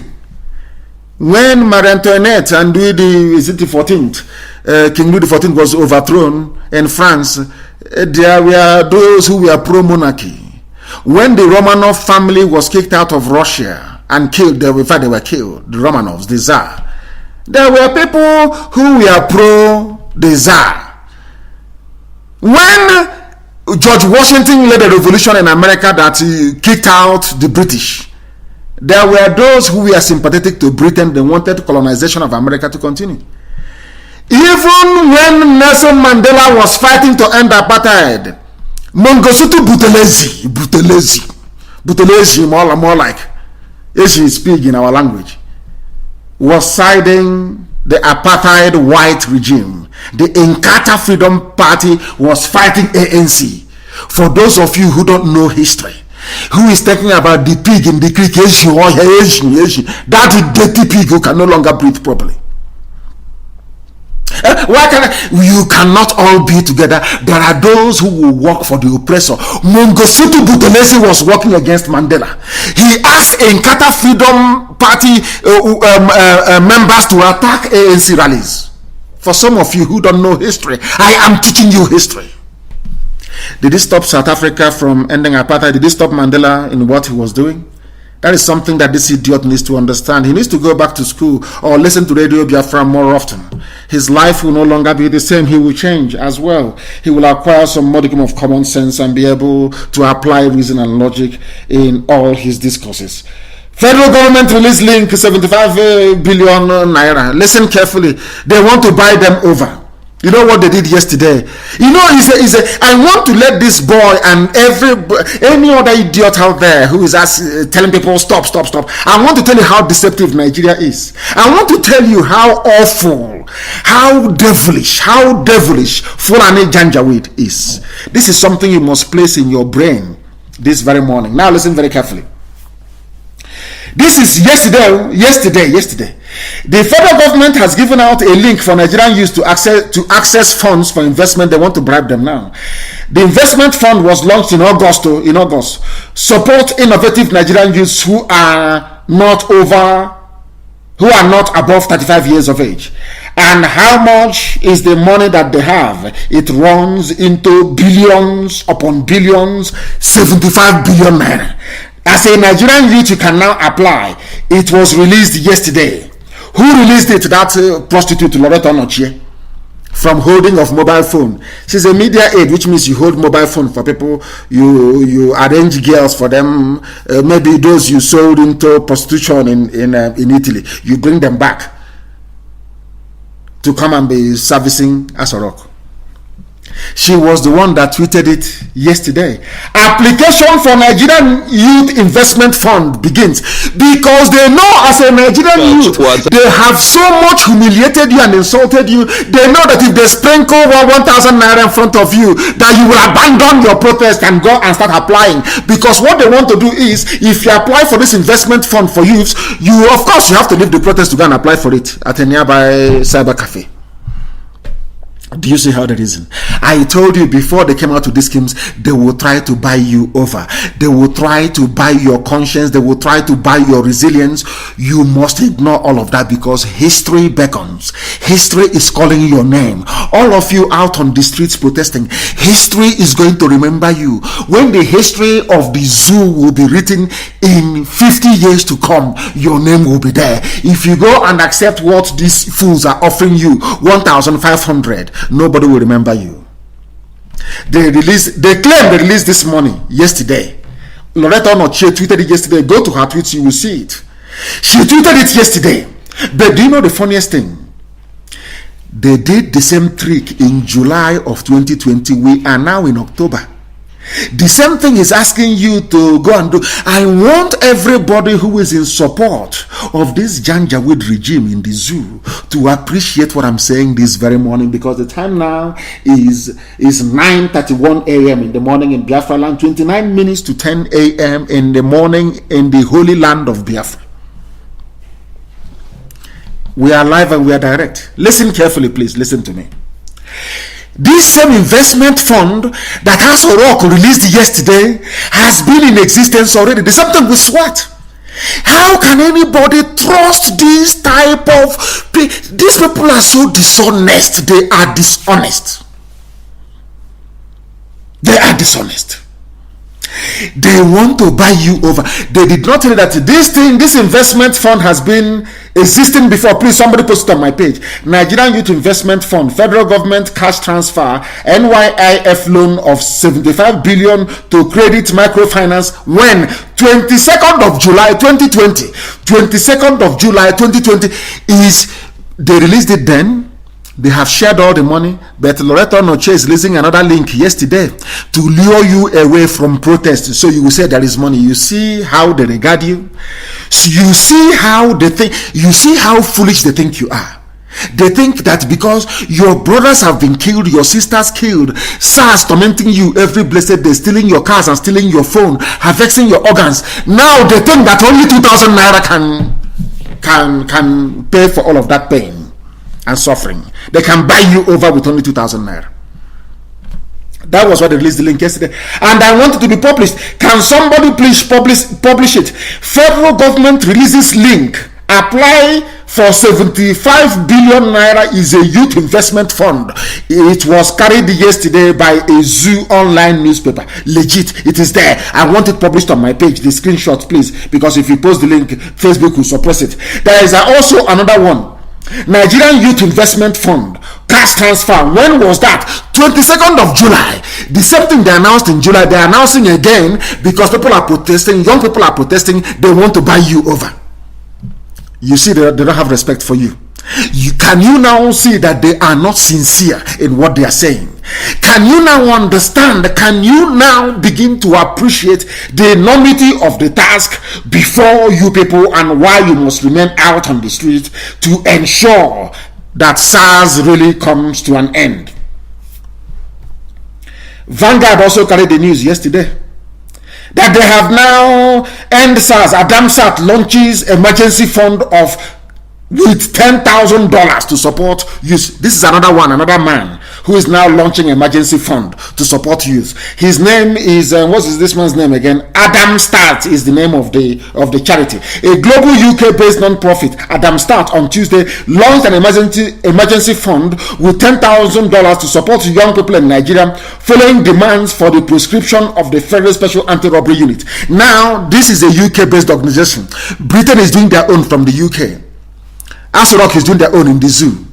Millionaires and governors are doing their own, because they understand one thing about Nigeria, that once you talk about money, people abandon their conscience. People no longer reason properly. That is why they have gone for this global coordinated, I wouldn't call it an attack, slush funds everywhere to buy over people. To buy over people. Now listen very carefully, please. A global UK-based UK. Now I'm asking this Adam Start, what has 10,000 support for young people in Nigeria got to do with the demand they're making? When people were demanding that Black Lives Matter, did you pay money? Did you launch any scheme to support Black, or should I say African Americans, the young ones in America? What is all this nonsense? What is all this rubbish? What has money got to do with asking that SARS should be shut down? If you did we tell the youths who are protesting, because I'm no longer a youth anyway, I'm 53 years old, I'm an old man. If the young people who are protesting, did they tell you that they want money, that if you give them money then they will stop, that what they're doing is somehow, or are you trying to let the world understand that the reason why federal SARS is being so brutal towards young people in Nigeria is because of lack of money? And it doesn't make sense. It is illogical. But I'll continue. This was disclosed by Adam Bradford. He is the CEO of Adam Start. This is how they condition the brain of black people not to be able to discern or think properly. People are agitating to end SARS. They are protesting to end SARS. And you're launching a money scheme what has money got to do with ending SARS? I just want to understand that. Now, do you appreciate where we are coming from? These people are not as intelligent as they claim they are. He sent a tweet saying one of Her Majesty's young leaders and fellow of the Commonwealth Society, Adam Start, today made money available to help young people. What for? Did young people tell you they need money to end SARS? No, they need to demonstrate to end SARS. Because if you give them that money, the same SARS will stop at the next junction and take it from them and kill them in the process and harvest their organ in the process. They think we are stupid. They think you are black because you are black. Once they launch you, UK government is that woman that is doing this. They say, oh, they have sat down and strategized in Abuja. This goes to confirm that Britain has a hand in what is happening in the zoo. I'm telling you the truth. Britain runs Nigeria. I'm telling you the truth. That they held a meeting in Abuja. They said, you know, an average Nigerian nigger needs money. They are very hungry. So why don't we flash them money? Now they coordinated the attack. Presidency, you will relaunch the 75 billion naira youth fund. Millionaires and governors, including Okowa, you people call the leaders of the protest and offer them money, and you in the UK government launch this Adam Start, tell them that Nigerian youths, they need money. A well coordinated attack. But we are here. That was why they didn't want us to preach last night, because they understand that we know their game, we know the game they are playing. They want to buy you over with 2,000 naira. Now you're claiming there are no SARS on the road anymore, but army checkpoint is there, police checkpoint is there. They give you the Adam Start money, you apply for loan and they give it to you with the youth fund and all that. You go to the next checkpoint and they will take the money from you and put it in their pocket. If you talk, they will shoot you and you will die. They will say, after all, you have collected money. That is the same principle behind election rigging. When a politician brings his bags of rice and bread and all the rest of it and you take it from him, he now has the right to go and rig elections and you do nothing about it because you've sold your conscience. You can no longer protest. Do you understand? Do you understand their game plan? Britain has floated their own fund for end SARS youths. Presidency have floated their own. Governors and millionaires have floated their own, chasing you with money, and they know that very soon you will fall. They know you're going to fall. You will fall, and once you fall, this whole program, this whole revolution has come to an end. and then you go back and start crying once again. And who knows, you will be the victim this time around. I want to point out their lies, their flaws, what they are doing. I want the world to understand that this noble family of IPOB, we understand the game in the zoo. We know what they are doing. They called a meeting in Abuja between the British High Commission, the presidency, and the UK government abroad. They said a Nigerian loves money, a Nigerian youth, they're very hungry, give them money and they will abandon their protest. Therefore, we are going to launch one in the UK, we are going to launch one by the presidency, and millionaires and governors are going to launch one. Go and identify who the leaders are in every state and give them money to abandon the protest. They think we don't know. That was why they didn't want us to broadcast last night, but we're doing it this very morning, and the whole world is now aware of what is happening in the damnable Zoological Republic. SARS or COSO, who doesn't know, it is going to come to an end. It's going to come to an end. And there was something again that was very troubling. They said that a Human Rights Commission to investigate violations by SARS, now they have woken up as a result of the protest. People don't know there is something called Human Rights Commission. It is their job to investigate violations of people's rights in Nigeria. They don't exist because they're in the pocket of Asorok. They don't do nothing. The only reason why they are saying it now, we are going to investigate, of course they will not do anything. It's just like one of those panel of inquiries by Senate or House of Reps that doesn't see the light of day. It is all something, they're all one. At last they have said we are going to investigate. But where have you been all these years? Where have you been all these years? All these years, where have you been? Have you not received reports about SARS atrocities on your desk? They have, but they have not investigated. They are only investigating now. Now ask yourself this question: why have they decided to investigate now? Because people are now protesting. Because people are now complaining. If you don't complain or protest, nobody will know or hear about your grievances. That is why the protest must continue.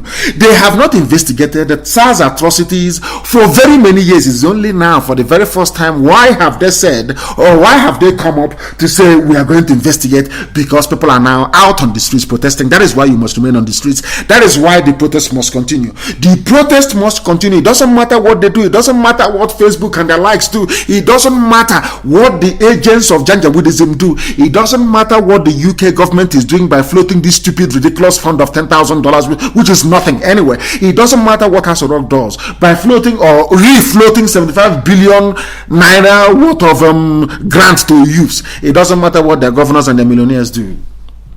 You must remain resolute. You must remain resolute. Once you go in, it is over. Once you go in right now, it is over. We are at the crest. We are riding a crested wave of new beginning. Don't allow it to slip through your hands. Very, very important indeed. Very, very important indeed. And this End SARS campaign that is coming from the south, it is now also infecting the north. We are worried over Buhari's silence to call for sack of service chiefs, according to northern elders, and they're going to also protest.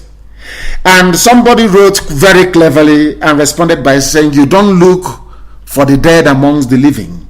People are worried over Buhari's silence because Buhari is in a grave in Saudi Arabia. He is going to be silent forever and ever.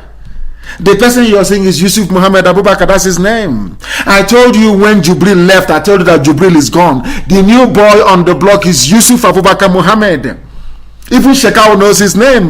Go and watch the video. In fact, I want the video posted this morning. If it's not posted after this program, I'll post it myself. I want the world to go and see what is happening. I want you to open your eyes. Even in the north, as a result of what is happening in the south, even the north are now beginning to wake up. Forget the distraction stories about thugs attacking people who are protesting. That is a ruse organized by politicians. That is the way they are. They want to sustain one Nigeria, and as a result of that, continue their looting spree, their criminality, and their Janjaweedism. And we are going to put a stop to that. Chukwu Kabam will put a stop to it, not mine, of course. We are worried over Buhari's silence to call for sack of service chiefs, northern elders.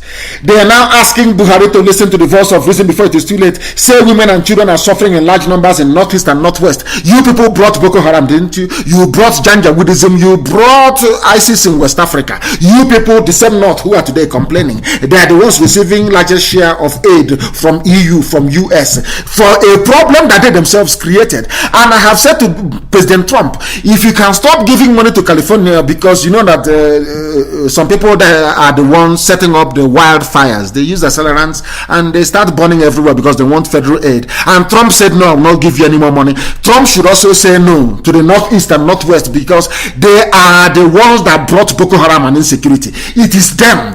I don't want people to absolve this present regime or absorb the Fulani of the blame of insecurity in Nigeria. It was the Fulani that brought insecurity to Nigeria, not anybody else. They brought Boko Haram, they brought banditry, they brought ISIS in West Africa, they brought Miet Yala, they brought Ansaru, they brought Al-Qaeda in the Maghreb.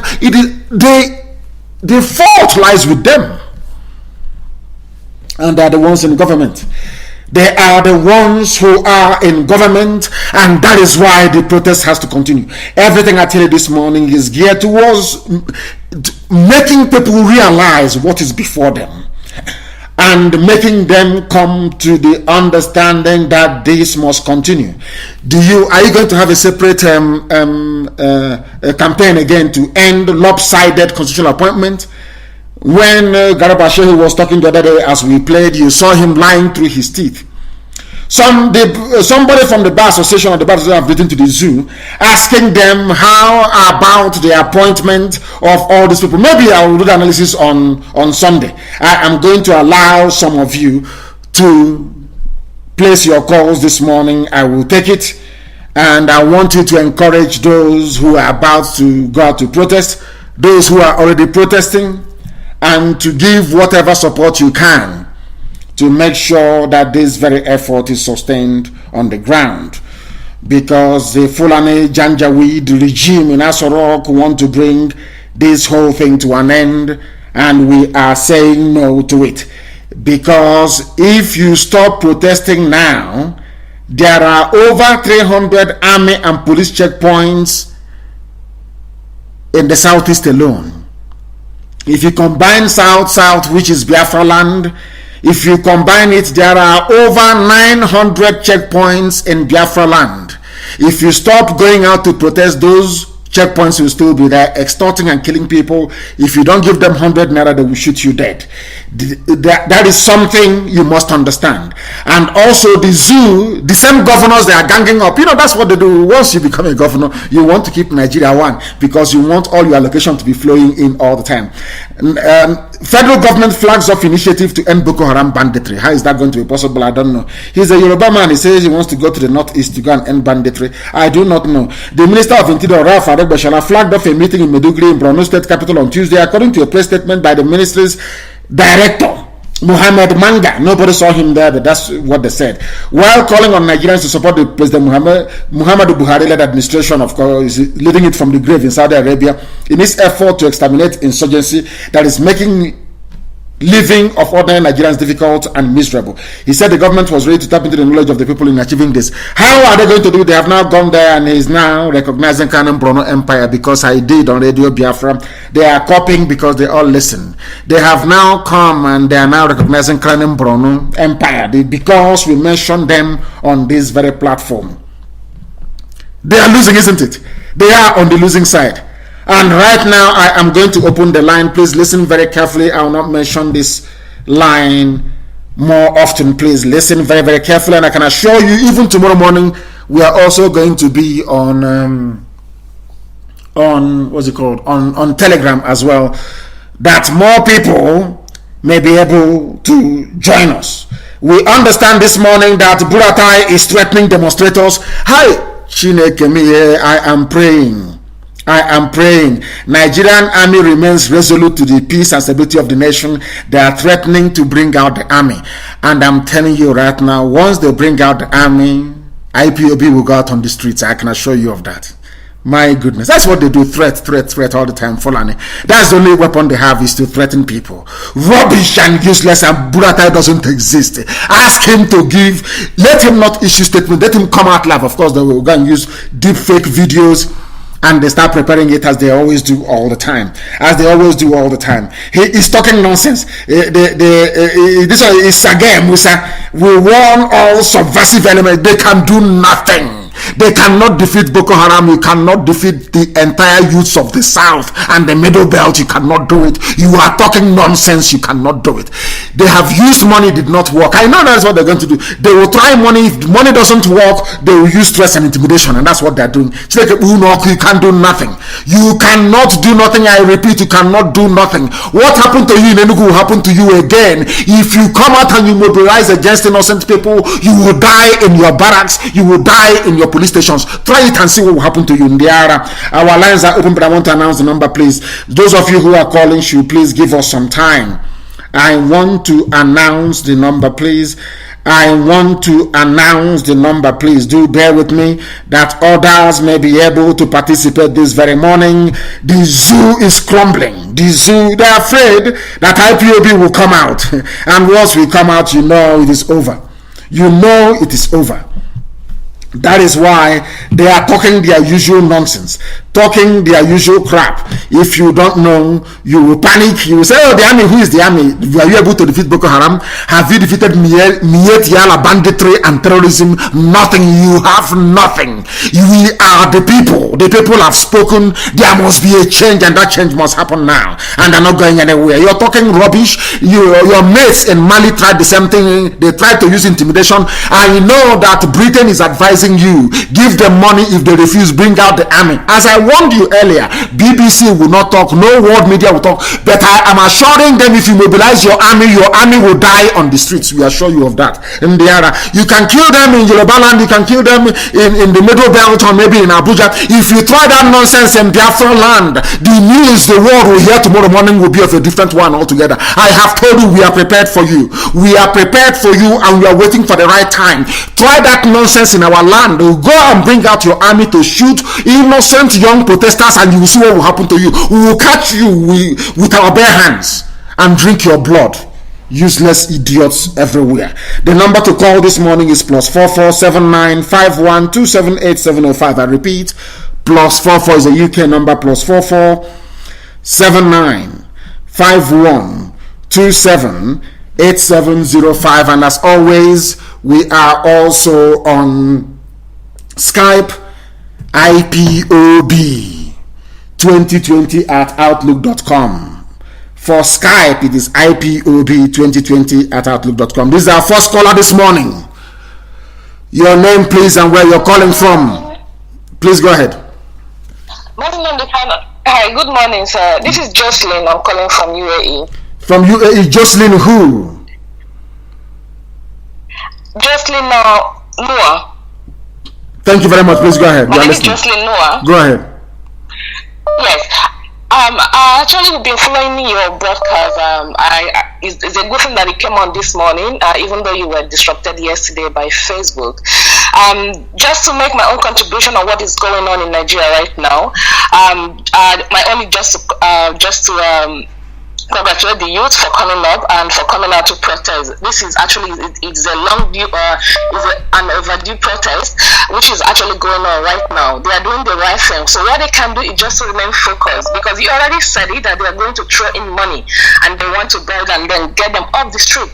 There are so many things right now they can actually demand for, not just the end SARS alone. There are a lot of things they can demand for. So this is the right opportunity they've got. It's a golden opportunity that if they decide to let it go, that means it might not come back again. Some people want to cash in with this opportunity, but let them remain focused. We might not be there with them in the street, but they are the only one that can fight this fight, because we cannot come back and do it. They are the one feeling the brunt and the brutality back home in Nigeria. So this is what they are supposed to do. We are solidly behind them. In any way we can preach this, gospel, we continue to do so. By sensitizing the youth. The social media war is a very strong media. It's a very strong is a very strong media that we can use to actually, reach out to people. Without this social media, without you talking, they wouldn't have known what is going on. So this is actually reaching the grassroots, is hitting them very hard, and they should just hold them to what is going on right now and demand for if they can go ahead and go to the Aso Road, they can do so. They can march on to that Aso Road. They shouldn't let them be, they shouldn't let them intimidate them and make them succumb to their pressure and to their intimidation. They should not allow that, because they've got the power. They've got the power as you. They've got the power. They've got what it takes, to bring down that nation. Thank you very much. We can say right now. Thank you for. Focused and resolute. Of course, they must remain focused and resolute. And thank you for your call this very morning. Thank you very, very much. I shall attempt to take some calls from Skype as well, but do not forget, please, that our normal question and answer comes up tomorrow morning. We are not stopping that. I will also come this evening to continue our broadcast. I must come on air this evening. We must encourage those who are protesting. I am coming on air this evening as well. I took this very call, and yes, I have a caller on WhatsApp. Please, your name and where you are, if you may. All right. Good afternoon, my leader. I'm calling from Philippines. My name is Chukwemeka Anyika, from Ugwaba, in Ojerifa, in Enugu, Biafra land. Thank you. Go ahead. First of all, I want to thank you. Yeah, first of all, I want to appreciate your work you are doing, not just to represent Biafran alone, but African as a whole. And I also want to encourage and applaud those that are doing protests right now. But actually, it is, I think, the best preferable protest is in Nigeria, because once Nigeria is end, all those answers will follow all of them, because the main problem is Nigeria, because Nigeria is not created for the indigenous people in that contraption. So it's much preferable we end Nigeria, so that Nigeria will not end us. Because once we end Nigeria, we end everything that is evil within Nigeria. Because Nigeria was created by the Britain for their interests, not for the interests of our people. So that's what our people should know. I don't know why sometimes we Africans are just fighting ourselves to retain a contraption created by the Britain for their interests. So it bothers me a lot, and I want to encourage those that are doing the protest, and I want to tell them to stay strong, be strong, because we need to end this Nigeria. So my leader, that is what I call, to encourage those that is doing the protest. And I thank you so much, my leader. We are here in Philippines, and we are doing our best. We even went to British Embassy last 2 weeks to protest against the end Nigeria here in Philippines. Very good. Thank you, my leader. We love you, and we love what you are doing. Thank you very much. Thank you very, very much, my dear brother. The callers this morning are superb. The callers this morning are exceptional, doing very, very well, and I commend each and every one of you. And for some of you who may be lucky, there are some people who may be lucky. If you are, I'll take your call. This is a caller from either Biafra land or the zoo. Where are you calling from, please? Good morning. Good morning to you.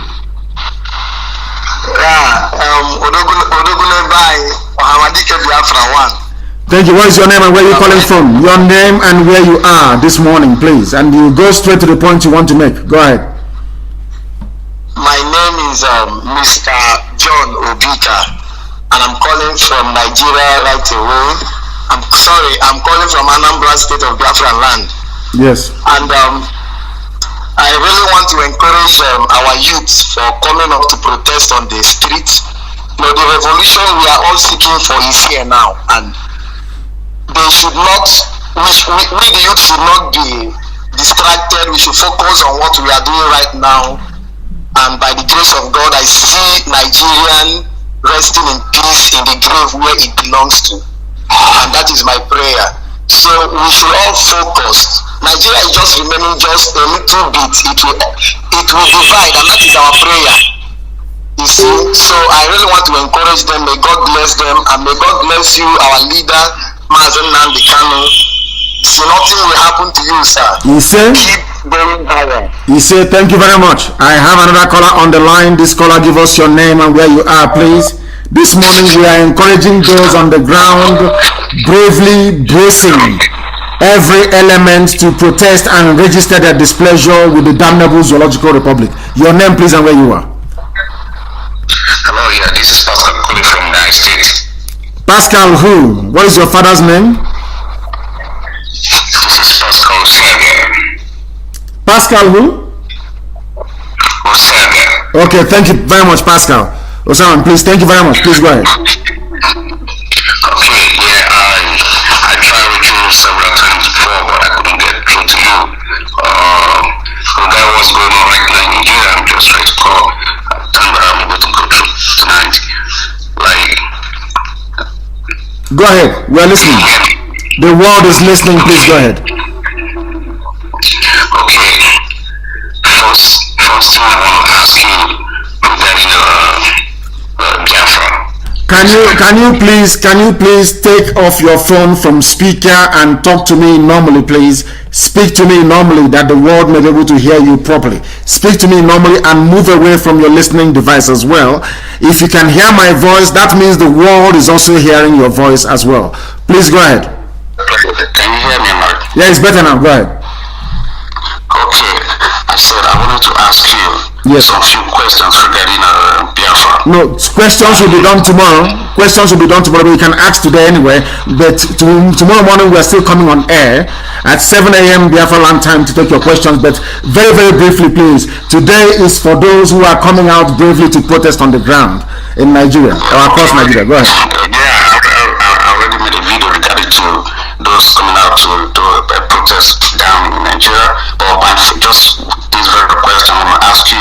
Okay, since you said question is going to be asked tomorrow, I'll make this question for tomorrow. But I just want to appreciate you again for kind of giving us a kind of morale and able to lead us and very boldly and brilliantly. And I'll say a very big thank you to that. But tomorrow I'm going to give a call back and regard my questions. Please do that tomorrow. Thank you very much for understanding. I have a caller who happens to be, I believe this caller is on Skype. Please, your name and where you're calling us from. Good morning, sir. I hope you are talking to me, sir. I'm talking to you, ma. Yes, please go ahead. Go ahead. Okay, I am Evangelist Susan Kunwokike calling from Mpo. Thank you very much. In fact, I want to thank you for answering the call of Chukwokike Abiyama to lead Biafra out of the contraction. And I want the whole world to hear me this morning. And those who call themselves Nigerians. On the 14th of September 2020 this year, the Spirit of God began to speak to me. He said that Fulanis are the descendants of Cain, who killed his brother at the inception when God created the world in the book of the Bible, Genesis chapter 4. When Cain killed his brother Abel, God cursed Cain and said, "You will be a fugitive and a vagabond in the earth." That is a wonder. Whoever that reads the Bible, go to the Bible and read Genesis chapter 4 from verse 8 to 20. You will see it there. And when God cursed Cain, Cain left the presence of God and started wandering about. And he took a wife and came back. And then the children were subjected to wandering. They don't have any place. They don't have any country. They don't have any portion assigned to them. They are wanderers. And in verse 20 it said that they were moving about with their cattle. So they dwell in tents, in the bushes. They don't dwell in homes. They don't have houses. And those people, as they continued, their generation, their genealogy was no longer mentioned in the Bible. If you go to Genesis chapter 5, verses 1 to 5, you will see. Excuse me, ma. This program this morning is for support for those who are on the ground risking their lives, the brave youths that are across Nigeria, as a matter of fact, and Biafra land for that matter, who are risking their lives. I love what you're saying. The gospel and the teaching you're giving us this morning is very good, but I do promise you, when we come back tomorrow during our question and answer, I will do everything I can to get hold of you, and you shall speak on air again. Thank you very much for that. We want to support the brave young men and women who are out protesting, doing something that nobody has been able to do before. The caller on WhatsApp, can you hear me? Hello. Yes, please.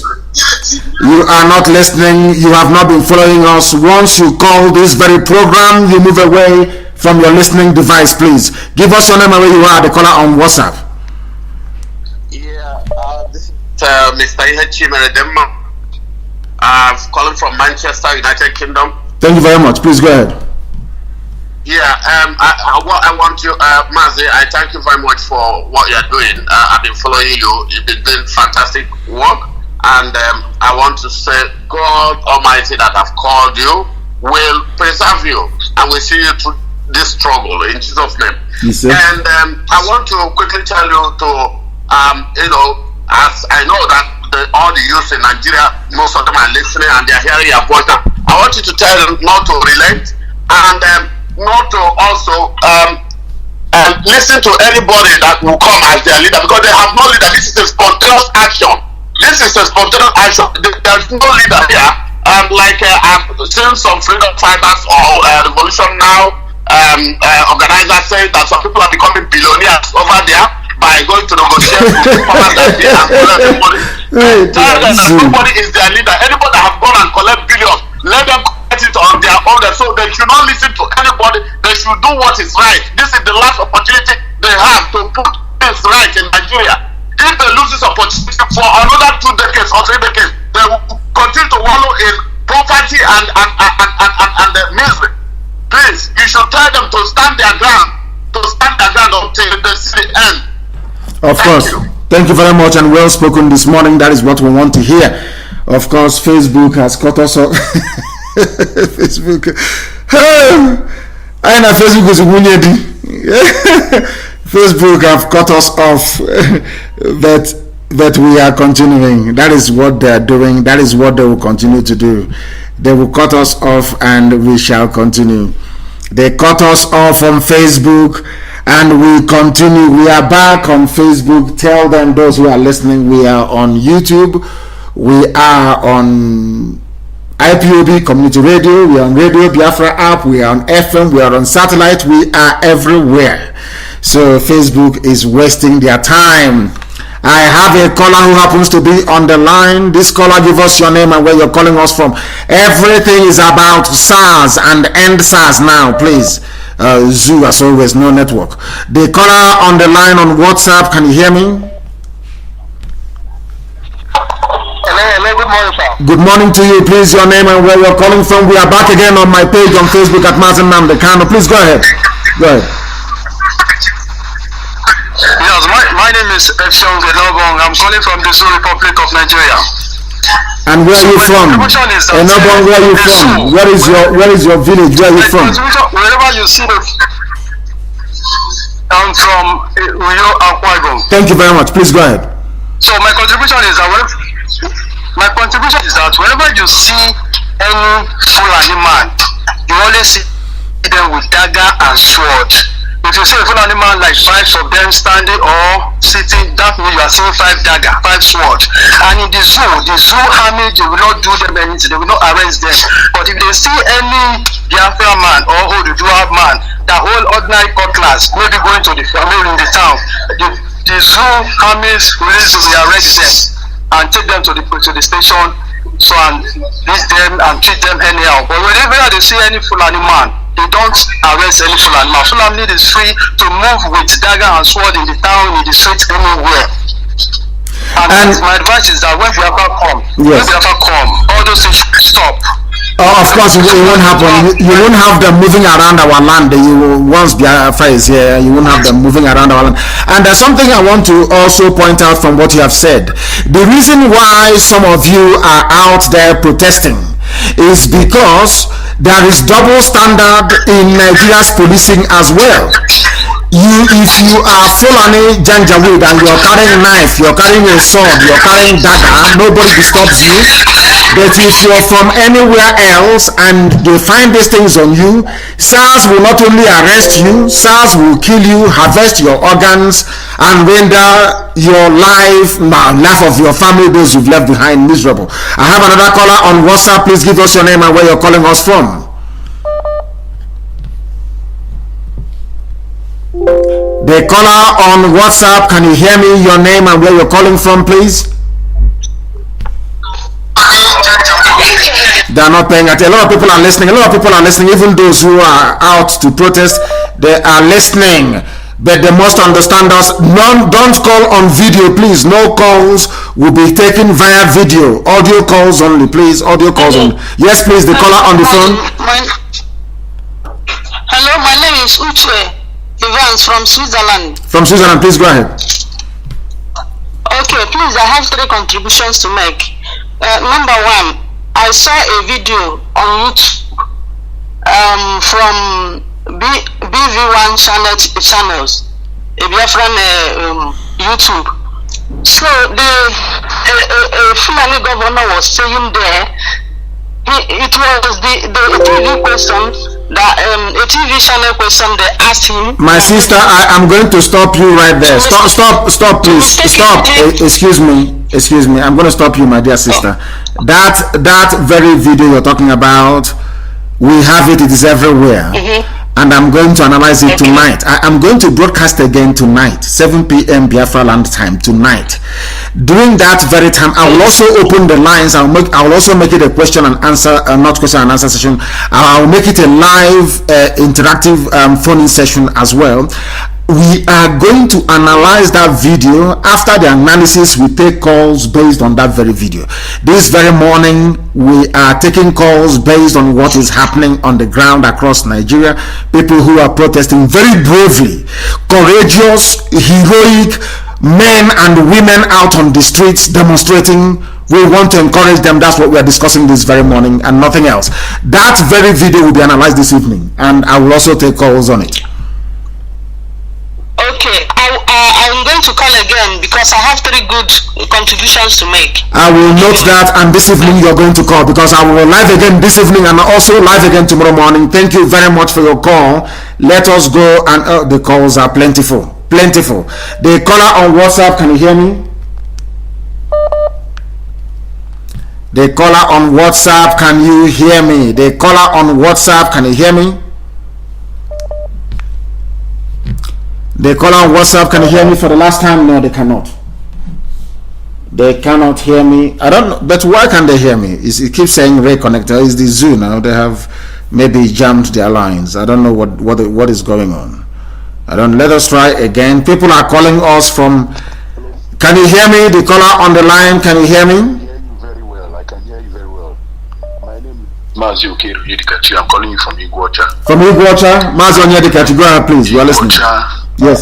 Yes, I really thank you for what you're doing. But please, my own contribution to those on ground is that the way to stop treachery is by attacking treachery. Yes. If people go down to collect money and you do not do anything, more people will come up, claim leaders and collect money and reach themselves. Anybody who goes there to collect money on your behalf to claim that they are your leaders, catch that person and tear him to pieces. Then by so doing, you will stop other people from going there to claim your leaders and collect money. That is what I'm suggesting. Those who are protesting, there are no jobs. I am a graduate. We have about in our house. There is no job. Nobody is working. Everybody is suffering. There are no jobs. There are no roads. even that money they are planning to give you, if you collect that money and buy iPhone or buy anything better or better your life, that SWAT will still kill you. The reason why SARS kills people is because they say expensive things from them. So all those people that are going to collect money come out and tell you that you people should stop, they should draw a line and all. Draw the line on their heads. And if those Fulani 1,500 people come again to attack you, you people should beat and they should kill them. Kill them. Enough of this nonsense. They won't come again. Kill them. Enough of this. If they come to attack any people, kill them. They will not come again. And once they bring out the army, then IPOB will come out and meet them. The reason why they are getting away with all this nonsense is just simple because we have been doing nothing. If they come with those their stick, catch them, collect their stick from them, and use that stick to kill them, and let all this. If they won't sink once and let us all die and rest, what kind of nonsense is this? I love you, my dear brother. When people speak like this, I fall in love with them. I'm telling you the truth. I fall in love with them. Somebody is coming to disrupt a peaceful protest. You kill the idiot there and then, and others will stop. Somebody goes and takes money from their billionaires and their governors. You make a mincemeat of that person, so others will stop going. Black people, I don't know what is. I have no idea. Even our lines are jammed. I don't even believe that even ordinary. I wouldn't say ordinary. That Android can even be jammed, but it's jammed this very morning. Let me go and see if I can take a call. The calls are too plentiful. The calls are too plentiful. Way too plentiful. Oh my goodness. The systems can't even cope anymore with it. And I'm very glad. It makes me glad. I am very, very glad about this. Very, very glad. We are taking your calls this morning, please. We are. My dear brother, give us your name and where you are calling us from. If I can get your speaker to work, because our lines are crashing this morning. Too many calls, way too many calls, way too many. The calls are endless, and we expect it because the whole world is listening. Yes, please, my dear brother, give us your name and where you're calling from, please, if you may. My name is Ubon Etim. I'm calling from Lagos, Nigeria. Ubon Etim, please hold on. I want to get you. Please, can people who are calling, some of you should please try and stop. It is too much. The calls are just too plentiful. Just wait, and hear somebody. We want to hear Etim speak. I don't know why everybody is calling and you're jamming up the whole line. The whole line is jammed. Etim, can you hear me? Yes, please. Yes, I can hear you very well. Etim, please go ahead. My able leader, we are all out here in Lagos State. Wonderful. Nothing will happen. No intimidation will make us to go back. Wonderful. We are ready for these old tacos. We are ready for these useless men. Useless and failed men, failed elders, my foot, failed people. Who have finished our father's future, who are ready and bound to finish our own future. We are ready for them. Let them bribe whoever they want to bribe. And we want to tell them, because you've opened our eyes. We've known a lot of things. I want to tell you that people that listen to you via Ipob app is even more than people that listen to you on Facebook. So don't panic whether they drop it. When you left, I was still listening to you. I was telling my wife that I'm still listening to you. Very good. Very good. The world is listening. If I can hear you, that means the world is hearing you. Go ahead. We listen. There are a lot of people listening to you in other devices rather than Facebook. So don't even let them feel that because they are reducing your number on Facebook, people are not listening to you. We are listening to you, and we are ready for that time that you give order. Once you give order, all of those useless men, even in the so-called South, we are going to deal with them. Because they finish us. They finish us. We want to recreate our life and make meaningful for our life and for our future. Thank you very much. Thank you, my dear. And I love your dressing. I have dressed like this before. I love the dressing you have on here with your very beautiful wife. I love it. On one of my pictures, I dressed exactly this way. Is this particular attire? Is it Ibibio or Anan? Which one is it? It's Ibibio. It's a baby, wonderful, very beautiful attire, and I love it. I dressed like this when BBC came to my house. Thank you very much, my dear brother. And you people should continue, come out on the streets of Lagos, in Abuja, everywhere. And let me tell Buratai, they say that we have nothing, we make noise. I want Buratai to mobilize the army against the protesters. I will give the order to volunteer command tonight, and the world will hear the news tomorrow. If they think they cannot die, let the army attack the protesters and thunder will fire them. Thank you very much. People must be very strong and resolute. Very, very strong and resolute. Etim, thank you very much for that very call. He dressed so well. I love his picture. The picture on his WhatsApp is amazing. The way he's dressed is Ibibio traditional dress. It's absolutely beautiful. The caller on the line, can you hear me? I have a caller on. The calls are just unbelievable. Can you please hear me? The caller on WhatsApp, can you hear me? Yes, sir. My name is Okoro Mechinedu. I'm calling from Cambodia. From Cambodia. Thank you very much. The world is listening. Please go ahead. Yes, sir. Thank you very much for your work. Good work you've been doing. I've been following you for a very long time. Ever since I've been learning so much from you. And this particular thing happening in Nigeria, I am very, very supportive of it. And they should grow more by saying, end Nigeria. Nigeria needs to be end, not end SARS. SARS is not the main problem we have now in Nigeria. The problem we have now is bad government and evil that is happening in that country need to be ended. So this is what the only thing I have to say now, and I have to commend you for your good work, sir. You are doing very well, and the God will continue guiding and blessing you and your family. Thank you very much. Thank you very much for your call. And I want them to understand that this is IPOB generation.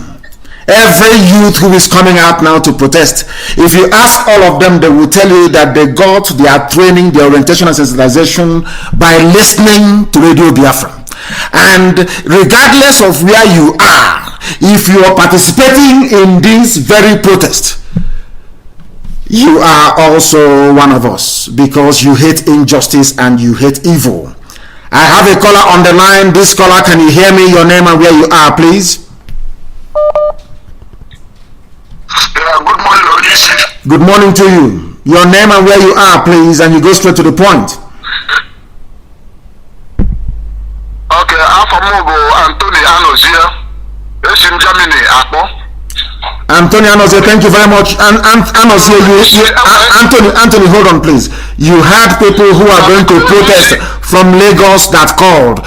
They will not understand what you're saying. Not many of them will. Please speak, even if it is broken English, that they may hear you, because people who are attending protest this morning are listening to Radio Biafra. Please go ahead. Yeah, Onishi, please, Mazi, I want you to, if it can be possible for you to give the whole coordinators, the whole world, to call emergency IPOB family meeting. We need to let us donate money for volunteers on the ground. We need to give money to volunteers.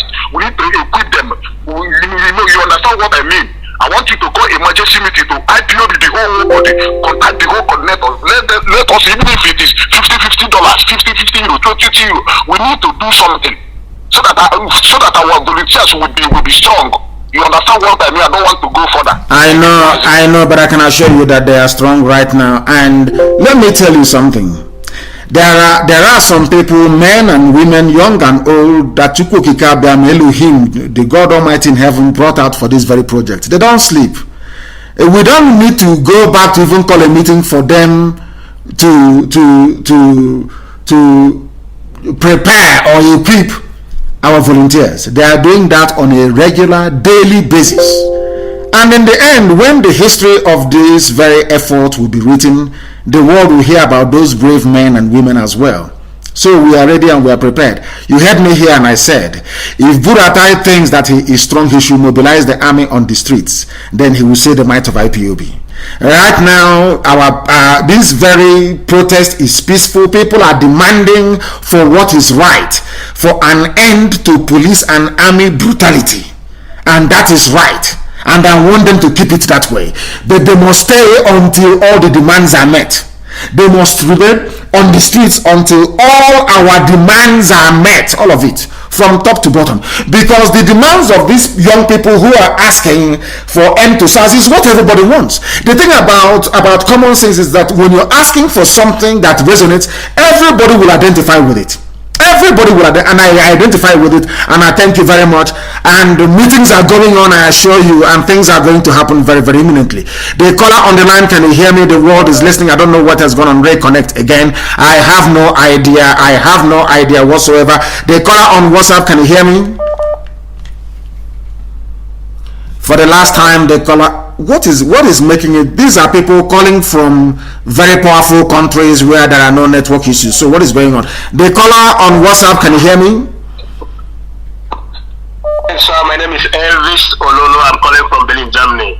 Thank you very much. Elvis, where are you from? I'm from Abia State, Biafra land. Thank you very much. Please go ahead.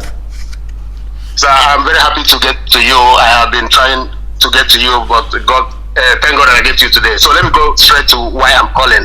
My suggestion is this. First of all, thank the whole people that came out on the streets. I have been broadcasting on Facebook and Instagram, trying to broadcast everything so that the whole world will see what is happening in this our useless government that is just treating us and maltreating us every day. So my suggestion is this. Is it possible from your command that you can direct the IPOB, the Biafrans living abroad, for them to come out on the streets in the whole diaspora? When I talk about diaspora, it is everywhere right now, so that we can hear from our own side. We are agitating end Nigeria, so that the BBC, the CNN that don't want to share the news, that don't want to record the news and broadcast the news about Biafra, they have to. They don't have any other option. So it will be our own support, so that when people are saying end SARS, we are saying in Nigeria, it has to be a massive movement. If you can give the command that everybody, if it's 3 days, 4 days, 1 week, we all go on the street. Because from my own observation, since the Europeans don't want us to live, since the Europeans, they are the people that make Africa to be poverty, to be poor. They are the people that they had a conference in Berlin, and they shared Africa among themselves. So since they say we are not going to sleep, since the UN say we are not going to sleep, they will not sleep as well. So that the whole world will talk about SARS and brutality, the whole world will at the same time talk about Oduduwa and Biafra the same time, the same speed. I don't know if I'm making sense, sir. Too much sense, and I have heard what you've said. Here we teach, and we also learn. We also allow ourselves to be taught.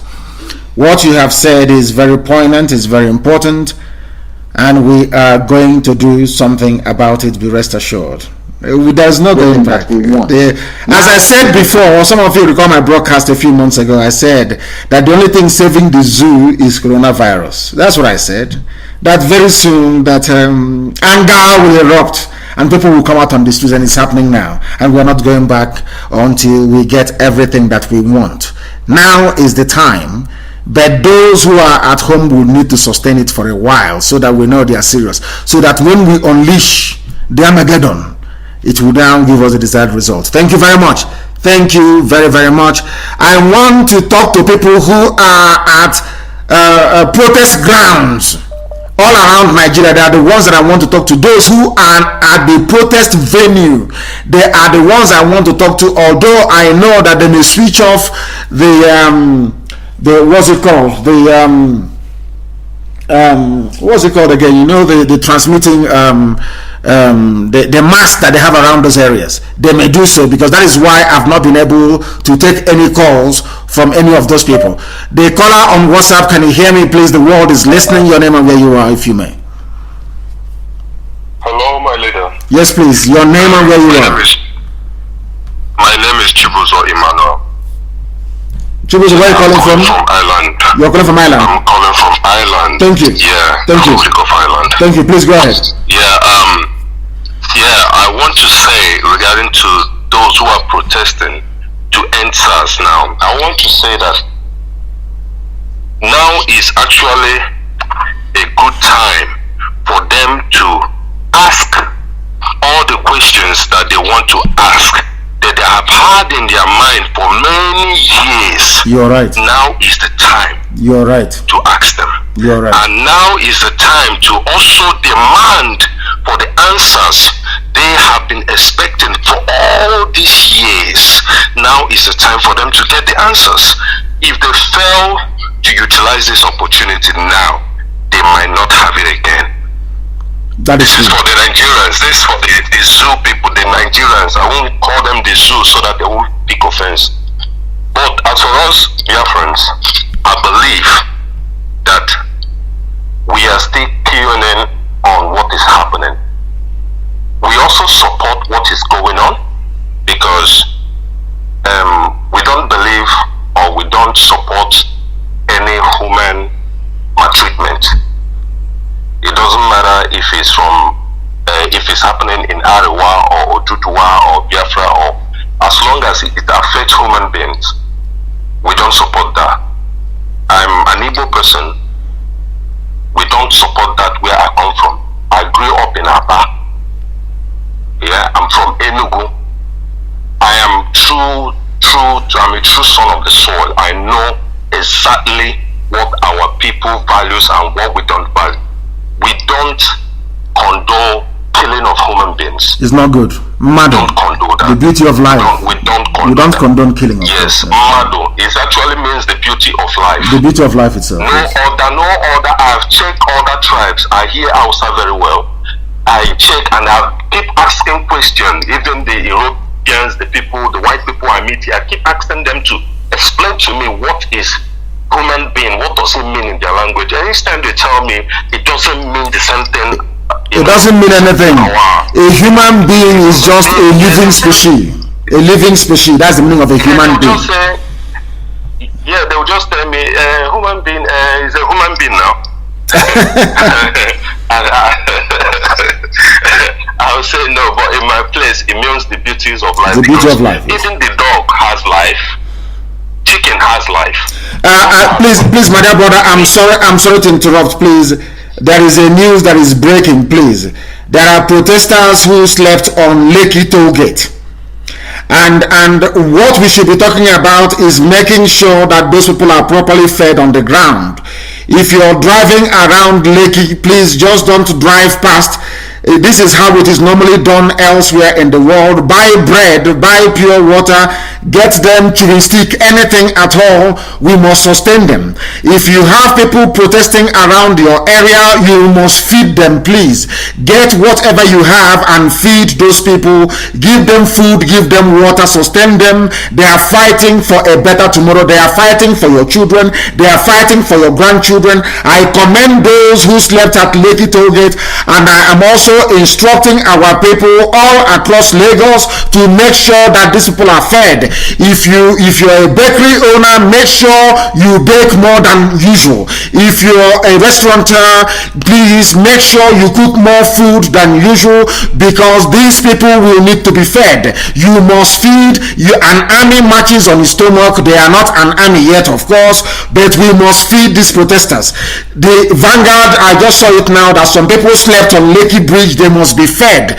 They must be fed. This is time to show acts of kindness to anybody, any young person you see around you who is protesting. That person is a hero, and they must be treated as such. Thank you very much, my dear brother. Thank you very much for calling. Have you made your point? Please go ahead. No. I am going to take another call, please. We must feed those who are out on the streets. They must be fed, please. Those who slept on Lekki Bridge, they must be taken care of, and they must be looked after, please. Very, very important. That is how it is done everywhere else in the world. Those coming out in Abuja, those coming out in Lagos, those coming out elsewhere in Iguacha, they must be fed, please. Try and feed them.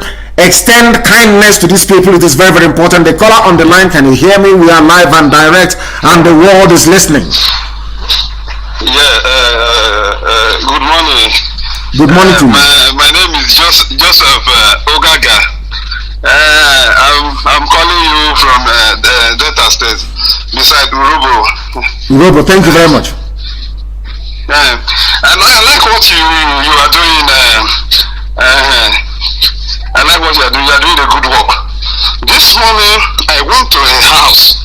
Me, I'm not IPOB member.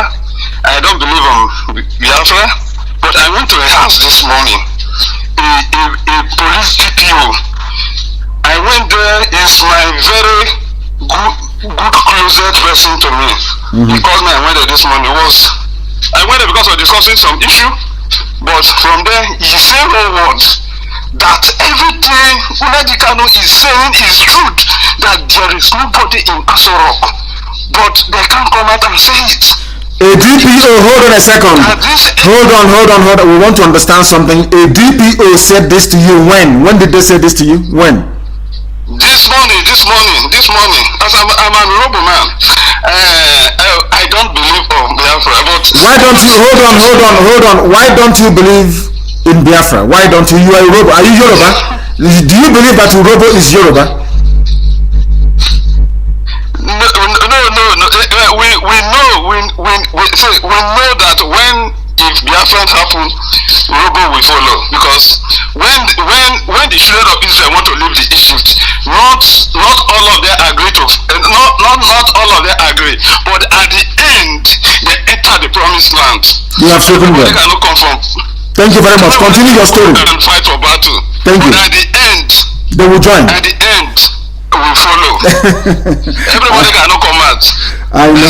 But the man said this word. But one thing I want to say now is that I see people, mostly Igbo people, in Facebook talking about this, abusing what you are doing. I told my wife, I see these people. They know what they are doing. See what they are saying. I told my wife, see what these people are saying. Your brother is fighting a good thing in my community. I have 88. We have 88 oil wells in the community. Go there, people cannot eat. People can. If people do not go to find they can't eat. There's nothing to show about of oil. Nothing to talk about oil. The people are suffering in my community, and you are talking of one Nigeria. What are you achieving in one Nigeria? Those that campaigning for one Nigeria. Go to my community. Oh, so really, my dear brother, we are suffering. All of us are suffering. At the end, I think the other day I was watching Rose TV in my house. A man came and said, he put on white and white. There was a interviewing the man. The man was Midwest region, Western region. I said, what this man is saying? Now you are in London. Our people are dying hungry here. Our people cannot eat. You are in London enjoying yourself. Do you think that everybody? Do you know how many people are ready to move for London in my place, but they don't have anybody to sponsor them? Even to finish secondary school is a problem. Even food, people break can to eat curry, to eat dry curry. People cannot eat a pot of soup here. A manage a pot of soup is 5,000, and for you to get 5,000 in Nigeria is a problem. In the country to disappear now. This revelation, this protest, and this has not when let me say that is the starting. That the DPO make me understand that I think it's the right time for Nigeria to disappear. Hold on. DPO said, where is this DPO from? Somebody asked me on Facebook. I should ask you, where is he from? The DPO is an Akwa Ibom man. Akwa Ibom man. From DPO. Yes, Akwa Ibom man. DPO is from Akwa Ibom man. Thank you very much. From how do you call it? Etumogbo area. Etumogbo area. Okay. What did he say? Tell you. People want you to finish that story. What did this DPO tell you? When I went there this morning, my point we discuss issue. I said, okay, so I should come and collect the something. When I get there was showing the protest about what is going on, and I answered, I see protest is going on. It's very strong in Abuja. Our youth has come out to, and DPO say, everything Nnamdi Kanu is saying is truth. He said in Aso Rock there is nobody there, and he has confirmed it. And that is the truth. But they are expecting Nigerian youth to say, let's do Buhari DNA test. Say, but in this protest, they are NSAS. He said, he said two words. He said, NSAS is not the issue. The food police force should be, it should be different. If the DPO say things that he will not say as a DPO. A DPO, because he's saying it because he's a Biafran. Because there is one thing about us, no matter how bad we are, once we see the truth, we recognize it. That is one thing about it. That is why I put my life on the line for Biafrans. There is something about Biafrans that nobody can remove, including yourself. At the end of the day, no matter how they feel or what they think, there is a goodness in them that when they see the truth, they recognize it. They may not recognize it in the open. When they go back to their houses, they see their wives, they see their children, they say, oh, what that man is saying is the truth, oh, not minding my position. That is one thing that Biafrans have, and that is why I know that this very effort to free our people can be sustained and will be sustained. In your village in Urobo, there are 88 oil wells, yet people drink garri and go to sleep. In Uzere, they will have in Uzere, even in my mother's side, Otu Jeremy himself, Uzere. You can't one agent from Ojai Voton and Iquotan, what I want to test a wolf, what brand way, as I wear my age, one support a free donor, RPC is a continent, I check continent, Obasanya, Ogano, slave no Ojana Gano, Ojana Wanena, Evorena Wanena, Oyoni, Rapture, Ojato, because the DPO also say on that wall, he make another statement that make me also afraid. He said we should pray. If Donald Trump say it's a program, so there is a very bad plan that is on ground. I know. Tell him, don't say anymore. We know all of that. We know that once Trump fails, that the Satanists will unleash their hell against Biafra. I do not listen to Radio Biafra, but as this man make this comment, a GPO is an Akwa Ibom man. I say, that's okay. Let me look for the amp and download it. Thank you very much, my dear brother. He doesn't believe in what we are doing until a DPO told him that everything we say on Radio Biafra is the truth. What the DPO is saying to him, that the catalyst for this very protest is everything that Nnamdi Kanu has been saying. People have now gone back home. After peeling away all the layers, they say I insult them. After taking away all the insults, they have seen that what I'm saying is the truth. And people have come out on the streets, and I cannot commend them. You don't know how much I love these youths. You don't know. If there is any other name apart from Nigeria, I would have embraced it. I'm telling you the truth. I love them, all of them from Ududuwa, those of them from the Middle Belt. They are brave. They are brave. They are brave. I cannot praise them enough. If they can sustain it, that is only 4 more weeks. You see, all your problems will be over in only 4 weeks' time. I told you that something will happen this year. 4 more weeks. Sustain this campaign for only 4 more weeks. And all those skyscrapers you want to see, all those canals you want to see, the beautiful bridges, you will see it in your time. Your children will see it. History will report that you were amongst those that made it possible. 4 more weeks is all I'm asking for. Sustain this thing for only 4 more weeks, and then it is over. It's over. The caller on the I want to close the program this morning, but it's becoming very sweet. We have defeated all our enemies. The caller on the line, can you hear me? Yes, my leader. Good evening from here. I hope I'm coming out clear. The world is listening to you, including Yusuf Mohammed Abubakar Inasorok. Please go ahead. My name is Chairman Pastor Chris Wise. I'm calling you from the Kingdom of Cambodia. Despite the trials of the enemies, winning is always our watchword. Yes. So I just want to say a very big thank you, because always said in this very adage that Ekenoya Kede Nanko Wetelo or what also. Of course. I just want to thank you because the many people are saying that what IPOBs are doing has no effect, that he is in London commanding people on ground, and that he should come down, he should do this. Now he's telling on them one after the other, because we are not smiling and we are not joking. We based on truth, and we are whiter and whiter and whiter than snow. So, and we said it the way it is, just like what Mike said yesterday to the protesters.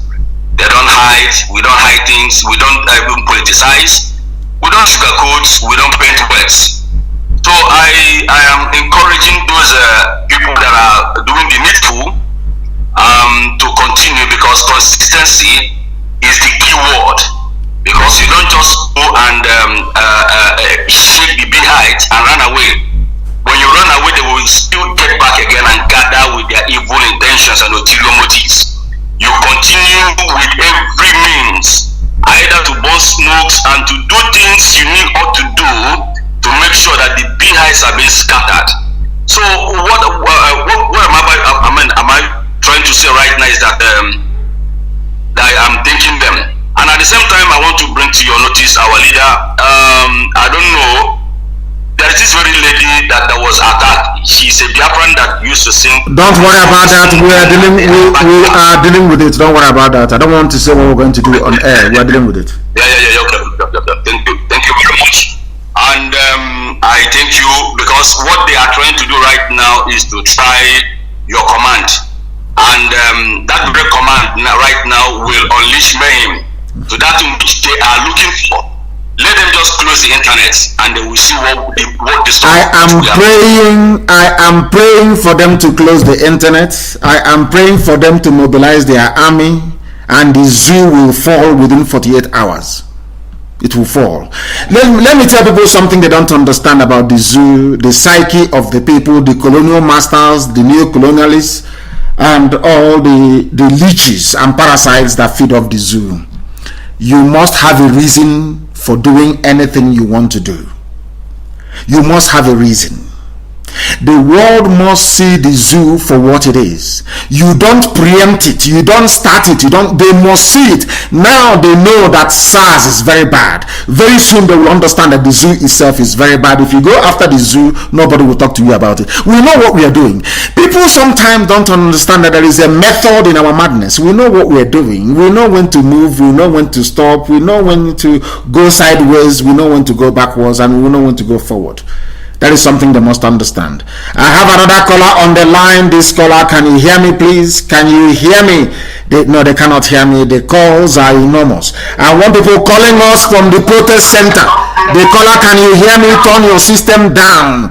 And tomorrow, every protest that people are going to, they should go with loudspeakers. We will be live on air tomorrow morning as well, broadcasting at the venue of all the protests, educating our people and letting them understand why the protest must continue. Give us your name and where you're calling us from, please. I can hear you. Good morning, my director. Good morning to you. Good morning. My name is Alex Okonkwo. I'm calling from Biafra land. Thank you. Go ahead. Thank you. Go ahead. Okay, my director, I would like to first of all encourage all our youths for the courage they exercise in doing the protest, and I also want to suggest something. I don't know what it looks like. I think this is the right time. I think the Biafrans all over the world, the Biafrans in the United States, the Biafrans in London, they should also start a protest and try to cluster and shut down the state capitals of the world. I think White House should be clustered. London State House should be clustered. All the parts of the world should be clustered so that they will really know that something is going on. Now, let me tell you something. I'm not cutting you short, my dear, but let me tell you something. You don't understand how this thing works. It works on the word M, is momentum. Once people at home can prove that they can sustain it, the key word here is sustenance. Can they sustain it at home? If they can sustain it, then It makes the life of those in the diaspora very, very easy. People in the diaspora can then push it over the line. But those at home, not when the diaspora starts now, the home will fizzle out. They will bribe people, they will cajole them, they'll tell your failed Igwes, they will tell your traditional rulers, people who have failed us. These are failures. Anybody coming out telling you I'm a leader is a failure, because if they are not failures, by now there will be electricity, by now there will be employment, by now there will be good roads, by now there will be decent hospitals. None of this thing is existing. Therefore, anybody coming and telling I'm an elder is a very foolish, stupid elder that knows nothing. Diaspora will come out, but only when those at home can prove that they can sustain this very effort. Very, very simple and very, very straightforward. I thank you for your call, and I thank everybody else for having continued. We are coming back tonight, please. 7 p.m. Go and announce it. 7 p.m. Biafra land tonight. We are coming back live on air. Tomorrow morning we'll be live on air. We are going to sustain this very pressure. Once they can last for 4 weeks, only 4 weeks, oh my God, their lives will change forever and ever. That is the thing about this type of protest. People must gather and must stay outside and must continue to protest. Once that happens, 4 weeks, we will give the order. The whole world will come out, and then things will happen this year, as I told you it was going to happen. Now, please, I beg of you, make sure, listen carefully to me, please. The lines will be open. If we didn't take your call now, I'll take your call in the evening, please. Now, listen very carefully. What you must do this evening: go and download IPOB Community Radio, very, very important. Go and download Radio Biafra, very, very important.